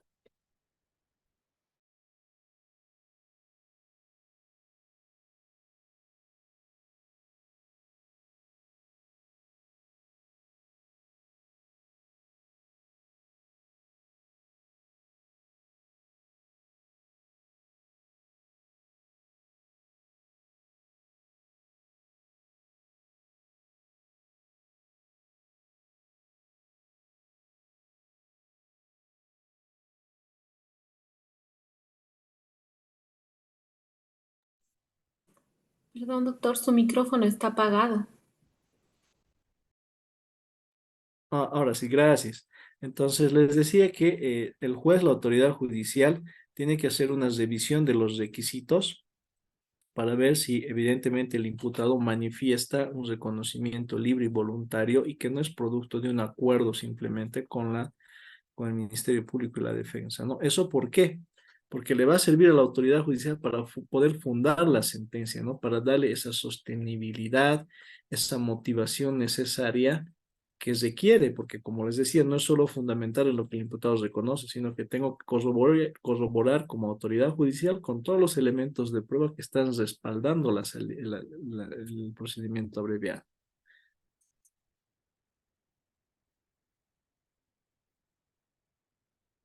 Hay jurisprudencia que ha establecido cuáles son los requisitos para que proceda o que debe tener una sentencia en un procedimiento abreviado, ¿no es cierto?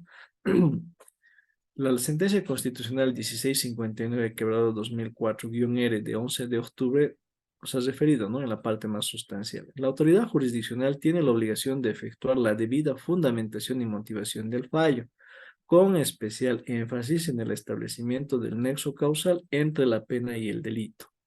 Tendré que decir, pues, ¿no es cierto? Si el imputado me dice, sí, señor juez, yo estaba transportando 2 kilos de marihuana en mi mochila y me estaba yendo al trópico, ahí tenía que llevar, o me estaba yendo a los yungas, tenía que entregar a una persona y me estaban pagando por eso 10.000 bolivianos.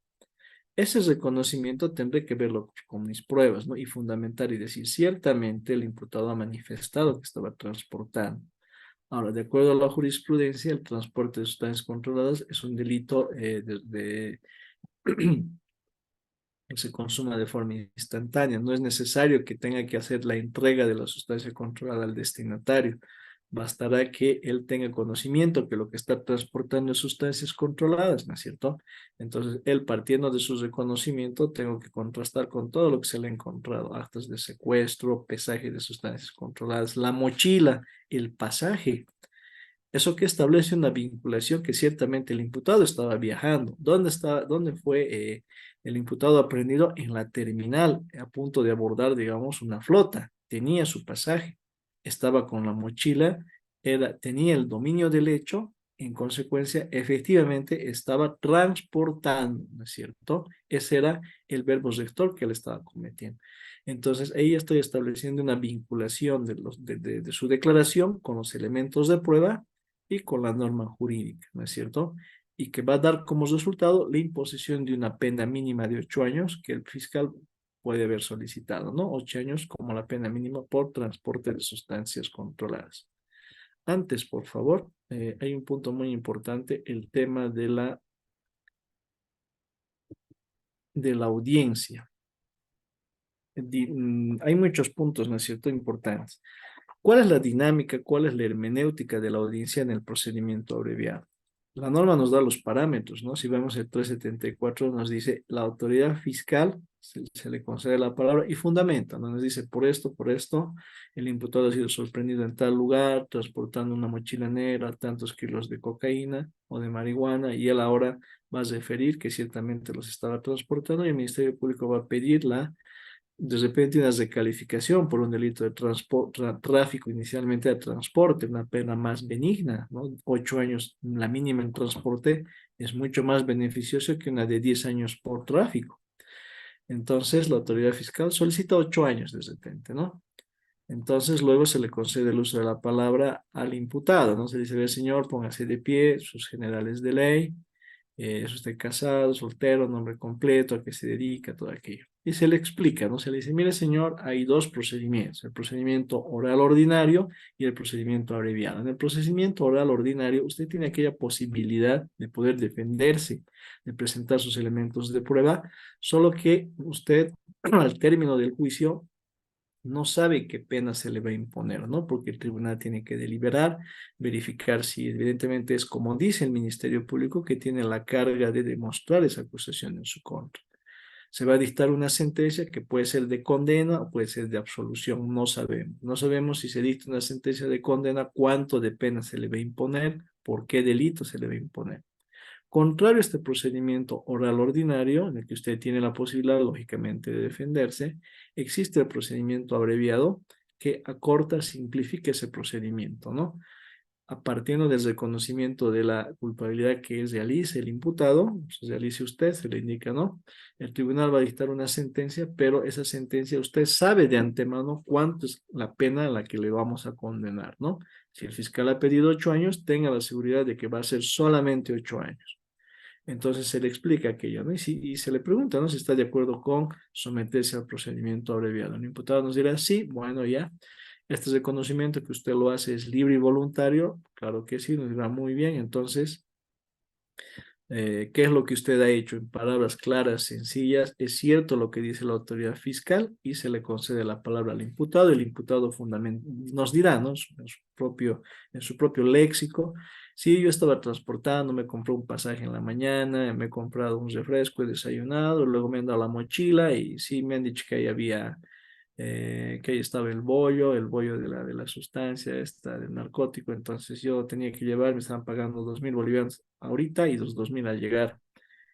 Listo, entonces con eso ya nos da, ¿no es cierto?, la posibilidad de poder contrastar su declaración y seguidamente le concedemos el uso de la palabra al abogado del imputado, ¿no? Y él nos dirá, ¿no? Señor juez, solicito que se dé curso a la salida alternativa al estar cumplidos todos los requisitos. Muy bien. Seguidamente le damos el uso de la palabra a la víctima, ¿no? Bueno, en sustancias controladas no hay víctima, ¿no? Pero de repente hay algún delito de, por ejemplo, puede ser delito de violación, ¿no? En el 308, en el que el imputado se está sometiendo voluntariamente a la pena mínima de violación, que es 15 años. Entonces, ese es el acuerdo. Entonces, la víctima puede suscitar oposición, ¿no? A ver, un ratito, yo me opongo, puede decir la víctima. No, yo no quiero que se lleve a cabo el procedimiento abreviado, sino quiero que se lleve a cabo un juicio oral para establecer la verdadera responsabilidad del imputado, digamos, ¿no? Entonces, esa oposición que realice la víctima por medio de su abogado patrocinante, lógicamente, tiene que ser resuelta por la autoridad judicial mediante una resolución motivada y fundamentada, ¿no? Indicar si esa oposición tiene mérito, tiene curso o no tiene curso. Ahora ustedes dirán, ¿en qué casos, cómo puedo plantear una oposición? Y la respuesta nos los va a dar nuestro mismo Código de Procedimiento Penal. Si nosotros revisamos el artículo 374, 373 específicamente, nos dicen, ¿no?, en su segundo parágrafo, el tercer parágrafo, ¿no? 373, parágrafo tercero. En caso de oposición fundada de la víctima, fundada quiere decir que tiene que tener una argumentación, ¿no?, una carga argumentativa, o que el procedimiento común permite un mejor conocimiento de los hechos. Ese es el primer supuesto, que permita un mejor conocimiento de los hechos. En realidad ese es el único supuesto, ¿no? Que el procedimiento común permita un mejor conocimiento de los hechos. El juez podrá negar la aplicación del procedimiento abreviado. Entonces, ¿cómo tendré que plantear yo mi procedimiento, mi oposición, si soy el acusado, el abogado del acusado particular? Bastará simplemente con decir, no estamos de acuerdo con la pena de 15 años, porque en un juicio puede llegar hasta, queremos nosotros la pena de 20 años porque él es pariente, sabía lo que estaba haciendo y para nosotros no es suficiente los 15 años, señor juez, queremos que se momento, como dice la norma, oposición fundamentada. No, no es cierto, corremos el riesgo de que nos rechacen, porque simplemente nos estamos oponiendo al quantum de la pena.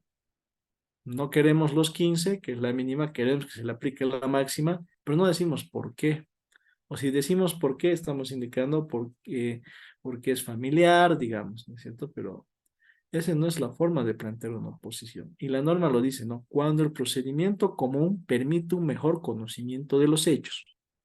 Entonces tendré que partir de esa premisa e indicarle al juez, mire, señor juez, nosotros nos oponemos a la pena mínima que ha solicitado la autoridad fiscal porque en este caso hay agravantes generales. Primero, que a la víctima le ha causado un grave trastorno psicológico. Tiene síndrome de estrés postraumático, ha tenido que pagar sus terapias para poderse reponer, no ha podido reponerse por completo del hecho a raíz de que no puede trabajar, que le ha generado el hecho de la violación, una aversión al sexo masculino, ha perdido su trabajo, no iba a trabajar, ha dejado de estudiar, ha perdido el año, hay una afectación, no es para sustentar a su familia. Entonces, hay circunstancias agravantes de la responsabilidad que ciertamente se van a demostrar en un juicio oral en su verdadera dimensión. Se va a presentar prueba como, por ejemplo, el empleador que lo ha despedido, la rescisión de los contratos de trabajo, el informe psicológico que da cuenta que está sido afectada, que recibe terapia psicológica, ¿no es cierto? Entonces, estas circunstancias que van a ser debidamente demostradas van a hacer que la pena mínima que ha pedido el fiscal de 15 años, eventualmente su autoridad pueda incrementar y llegar hasta el máximo. Pero eso solo lo vamos a saber si producimos esa prueba y demostramos que esta afectación ha habido en la condición, en la calidad de vida de la víctima. Entonces, este argumento, miren cómo es un argumento fáctico que tiene también un respaldo, porque estamos diciendo que vamos a demostrar con prueba objetiva estas agravantes. Entonces, como que ya le dan una luz, le dan un camino, una guía al juez de que evidentemente parece que la pena mínima que ha solicitado no va a responder realmente al sentido o a la solución del conflicto. hay agravantes que tienen que ser dilucidadas en la audiencia en el decurso del proceso. En consecuencia, podría en todo caso existir la posibilidad de que la pena no sea de 15 años, sino producto del análisis de toda esta prueba, la pena se incremente y llegue hasta 25, 20 años, ¿no? 15, tal vez 5 años, 17 años, 20 años. Entonces, esa está la forma más idónea, coherente de plantear una oposición, ¿no es cierto? Ahora, en este sentido, la autoridad fiscal podría, perdón, la autoridad judicial puede rechazar el procedimiento abreviado y disponer que la causa se lleve en un procedimiento como ordinario. Muy bien, rechazado el procedimiento abreviado, se procede con el desarrollo de la audiencia del juicio oral. Esa es una de las salidas. La otra salida, como les decía, ante una oposición que no es fundamentada, nos rechazan la oposición y se ingresa a considerar el procedimiento abreviado, se emite el auto de aceptación del procedimiento abreviado, porque primero la autoridad judicial tiene que emitir un autito pequeñito, ¿no?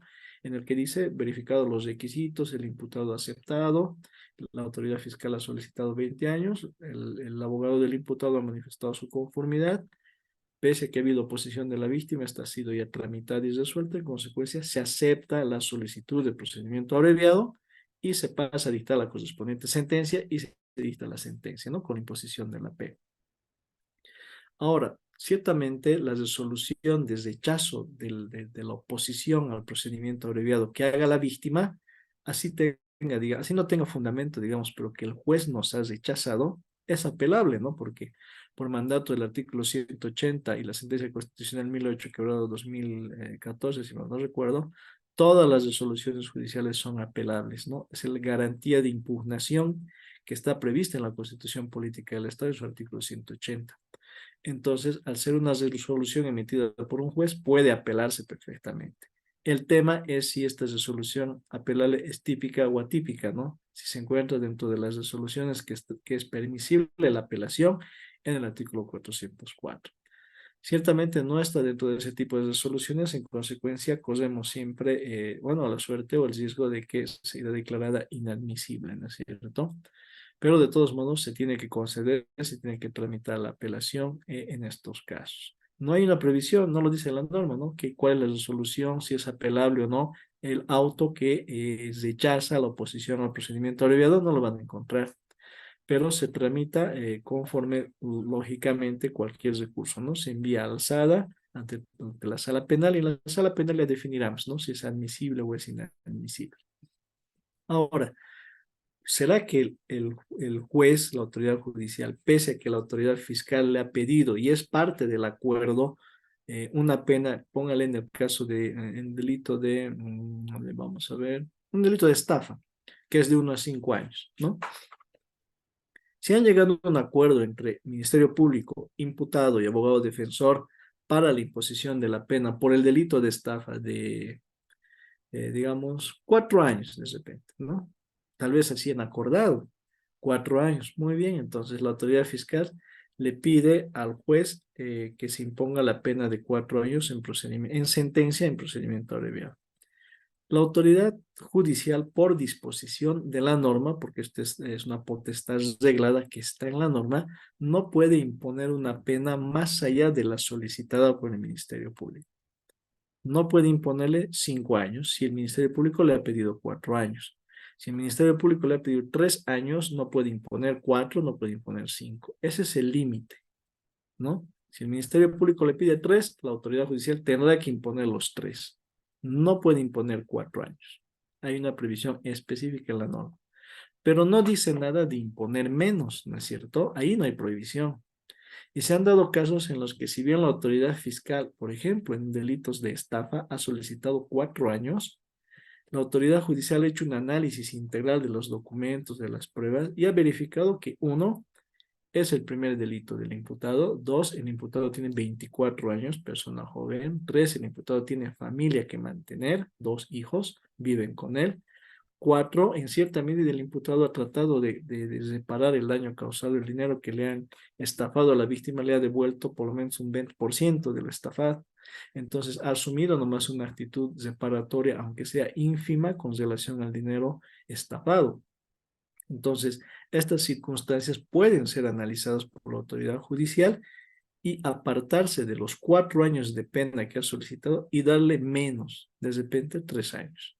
Pero tendrá que fundamentar la autoridad judicial por qué le está dando esa pena mínima, saliéndose de la acordada con el Ministerio Público, pero un poco más, es una pena más atenuada, ¿no? Es perfectamente, se puede, ¿no? No hay una prohibición, o sea, no es, si bien es el límite máximo lo que ha solicitado la autoridad fiscal y es parte del acuerdo, pero no hay un límite mínimo, ¿no? La autoridad judicial puede darle, si han pedido 4 años, puede darle 3, puede darle 2, o puede darle 1, la mínima, no sabemos, ¿no? Y en eso sí se puede, ¿no? Entonces, que no les extrañe si alguna vez no es muy común, se presentan pocas circunstancias, ¿no? Pero en realidad esto ya es a veces objeto de la negociación, ¿no? El abogado defensor le va a decir, es primer delito, es una persona joven, señor fiscal, ¿cómo le va a dar 4 años? Dele 2. Entonces ahí acuerdan 2 años y la autoridad judicial dispone los 2 años, ¿no? Entonces eso también es un tópico muy importante que tenemos que tomar en cuenta. Bueno, como salida alternativa el procedimiento abreviado, la sentencia que se dicta en procedimiento abreviado es una sentencia común, ¿no es cierto? Que tiene una debida motivación, como les decía antes, la jurisprudencia tiene una debida fundamentación, tiene que motivarse, tiene que expresarse la norma jurídica, tiene que el juez hacer ese razonamiento lógico que le permiten concluir por qué el reconocimiento del imputado más las pruebas se subsumen, se acomodan en el tipo penal acusado, ¿no? Y por qué se está imponiendo también la pena, ¿no? Entonces, tiene que haber esa motivación, esa fundamentación como de cualquier sentencia. ¿Por qué? ¿Será que es apelable también la sentencia en procedimiento abreviado? Claro que sí, es apelable. Es una sentencia dictada en procedimiento abreviado que también está sujeta a la apelación restringida. Claro que está sujeta a la apelación restringida. Puede apelarse, pero realmente, ¿será que tiene mérito? ¿No? Es muy poco probable, ¿no? Porque estamos tratando de una sentencia que emerge de un reconocimiento de la culpabilidad libre y voluntario del imputado. En consecuencia, el Tribunal de Alzada simplemente se remitirá, ¿no es cierto?, en cuanto a su competencia, analizar si ese reconocimiento ha sido libre, si ha sido voluntario, si no ha mediado un vicio del consentimiento, ¿no es cierto? Y si cumple los requisitos del artículo 373, 374, si la sentencia tiene la logicidad suficiente como para bastarse a sí misma. Hay sentencias y lógicamente si la sentencia es apelable, se emite un auto de vista y también puede ser recurrida de casación hasta Sucre. Hay sentencias en procedimiento abreviado que han llegado hasta el recurso de casación y también se han anulado. ¿Por qué? Porque a veces los jueces no emiten las sentencias en procedimiento abreviado con todos estos requisitos como una verdadera sentencia, ¿no? No hay ese análisis, no hay esa debida motivación y fundamentación, y es precisamente por eso que se ha creado jurisprudencia en sentido de que la autoridad judicial tiene que fundamentar y motivar estas sentencias, ¿no? Y esa jurisprudencia precisamente ha devenido de las presentaciones de las apelaciones, o mejor dicho, de los recursos de casación que se han interpuesto contra estas sentencias dictadas en procedimiento abreviado, ¿no? Tengan la seguridad de que si la sentencia cumple a cabalidad con los requisitos de la norma, lógicamente va a ser confirmada en apelación y va a ser lógicamente también declarada inadmisible en recurso de casación, ¿no? Entonces tienen también que tener estos requisitos como una sentencia cualquiera, ¿no? Ahora sí, bueno, les agradezco su participación, la paciencia y sobre todo la conexión hasta estas horas de la noche. Entiendo que el día viernes es un poquito pesado, pero les agradezco y les felicito por haber participado de estas 2 sesiones y espero poderles haber absuelto algunas dudas de lo que generalmente tenemos y tratamos en la actividad jurisdiccional. Ahora sí, también quedo atento a todas sus preguntas. Si es que tuvieran alguna duda, alguna consulta, con el mayor de los agrados podemos absolverla, ¿no? Está abiertito el micrófono, si ustedes desean pueden hacerlo uso, ¿no? Otra cosita antecitos, el material, estas diapositivas, junto con la jurisprudencia del doctor de ayer, les voy a pasar al término de la clase a nuestro coordinador para que también les esté mandando en digital este material, ¿no? También hay una guía para la aplicación de las salidas alternativas que se implementó allá por el año 2014 cuando se promulgó la ley 586. Es un manual eh, que se nos ha pasado a las autoridades judiciales, que tiene una serie de preguntas y respuestas relación a las salidas alternativas, que es muy didáctico. También ese manual les voy a conceder, ¿no? Y que también ha servido para formar la bibliografía y el material que se les ha puesto a su consideración estos 2 días de sesión. ¿Alguna consulta tal vez? O de repente podemos dar por finalizada la clase. Sí, doctor, una consulta, disculpe. Sí, dígame, doctor. Me- bueno, no estoy seguro, precisamente eso es lo que quisiera que nos confirme.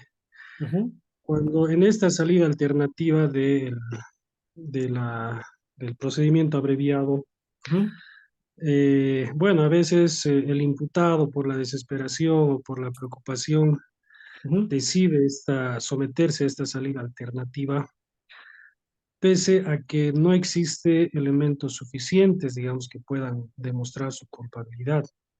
Ya. Entonces, el tribunal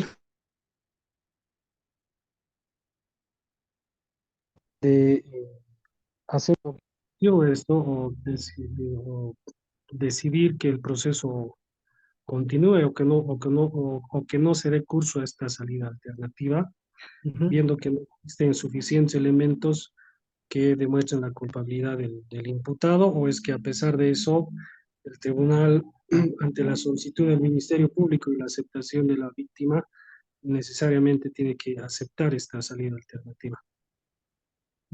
Ya, sí, entiendo por dónde va la pregunta, ¿no? Mm, Tenemos que partir del punto de que el reconocimiento que haga el imputado va a ser fundamental, porque eso es el que se contrasta con la prueba que se presenta, ¿no? El imputado muchas de las veces no va a poder hacer un reconocimiento puntual de la comisión del hecho porque precisamente de repente no ha participado. Por eso es que ahí se verifica si la verdad es acordada, ¿no? Y es que el tribunal tiene que hacer un contraste con los elementos de prueba que presenta la defensa, el Ministerio Público. Si en el acervo probatorio del Ministerio Público, porque lo presenta luego de la exposición oral de la autoridad fiscal, se le pregunta recién al imputado, ¿no? Si es cierto lo que manifestó el fiscal. La autoridad judicial tiene que hacer una revisión exhaustiva en plena audiencia de los requisitos de las pruebas que está apoyando la salida alternativa.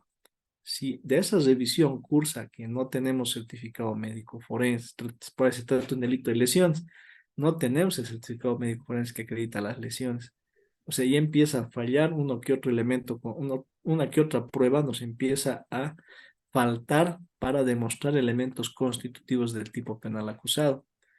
¿Será que vamos a poder dar nosotros curso un procedimiento abreviado si el imputado reconoce, sí, yo le he estafado $5,000, cuando en la prueba que se nos presenta previamente no hay el documento por el que se ha comprometido a darle el bien y el imputado, la víctima el dinero y el imputado el bien? Entonces, ahí la autoridad judicial tiene que hacer el análisis y decir, porque dense cuenta que luego de que expone el imputado, hace su reconocimiento y como dice el doctor, por más forzado nerviosismo que tenga, al final admite el hecho. Muy bien, la autoridad judicial tiene una oportunidad para dictar el auto de aceptación de la salida alternativa, ¿no? Entonces, ahí hará un contraste y dirá, el reconocimiento que ha hecho el imputado a viva voz, digamos, ¿no? Aunque sea nervioso y todo aquello, no condice con las pruebas que se han presentado. Por consiguiente, no es aplicable la salida alternativa y el tribunal rechaza la misma, disponiendo que en juicio el tribunal considera que este caso se va a poder llegar a un mejor conocimiento de los hechos acusados en la audiencia de juicio oral. Entonces se va a dilucidar mejor en un eventual juicio oral. Y se puede emitir en este caso, un auto de rechazo. Es perfectamente posible aquello, doctor. Como les digo, no porque el imputado reconozca lo vamos a condenar. Eso está prohibido por disposición de la norma. Ese reconocimiento tiene que ser contrastado con los elementos de prueba.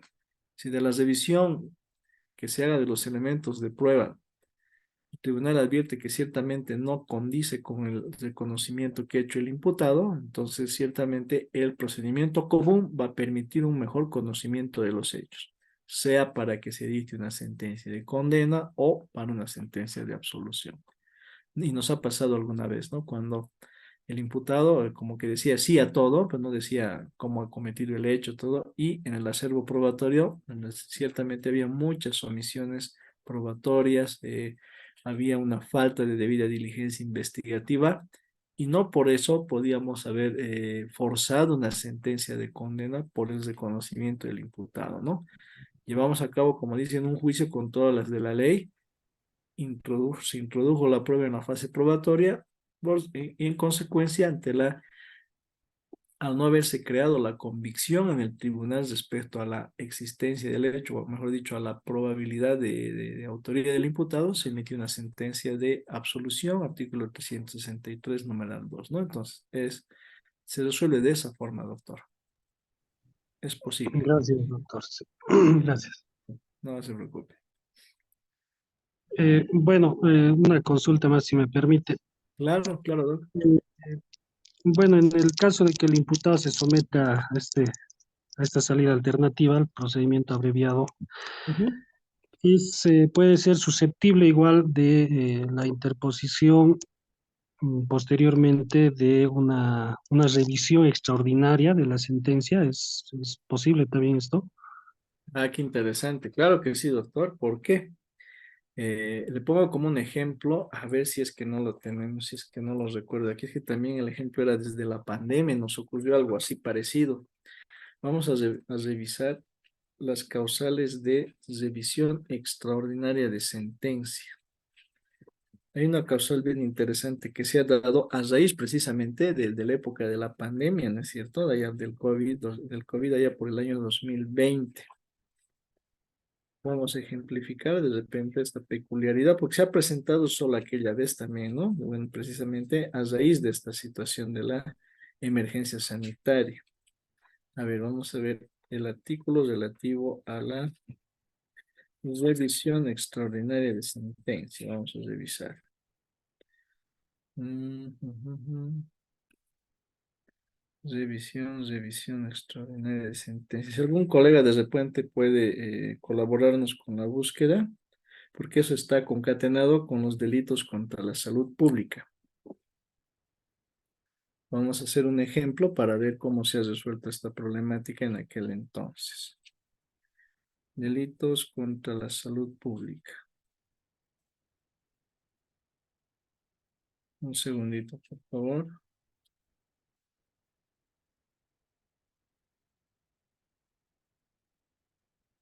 Aquí está. El artículo 216 nos habla del delito contra la salud pública, ¿no? Y nos dice, incurrirá en privación de libertad de 1 a 10 años el que dice, ¿no? Propagare enfermedades graves o contagiosas o ocasionar epidemias, envenenare, contaminare, comerciales sustancias, cometer actos contrarios a las disposiciones de higiene, provocar escasez de alimentos, quebrantar en medidas de sanidad pecuniaria, propague episodios, plagas vegetales, propague enfermedades graves. Aquí está, con el 216 numeral 1, lo vamos a contrastar con el artículo de la revisión extraordinaria de sentencia. Permítame un segundito, doctor. ¿Dónde está? Registros, apelación, recurso de revisión. El artículo 421 nos habla de la revisión extraordinaria de las sentencias condenatorias ejecutoriadas, ¿no? Ese es el parámetro. En uno de sus numerales dice,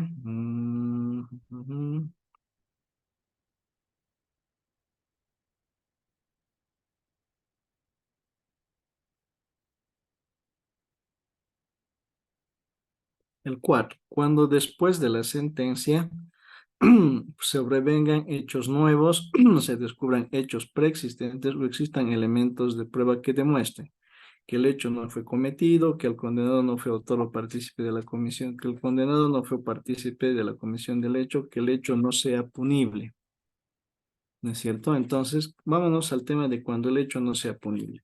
No sé si recuerdan, en la pandemia estaba prohibido salir, ¿no es cierto? No se podía salir, todos estábamos en cuarentena rígida y había muchas personas que inclusive por este tema del COVID que se encontraban, bueno, no sabían si tenían COVID o no, rompían, ¿no es cierto?, la emergencia sanitaria y se salían. Entonces, ¿qué ocurrió? Había unas redadas, si mal no recuerdo, por decirlo así, una batida que se capturó a muchos jóvenes que estaban consumiendo bebidas, no solo en Cochabamba, sino también en Santa Cruz. Entonces, ¿qué ocurrió?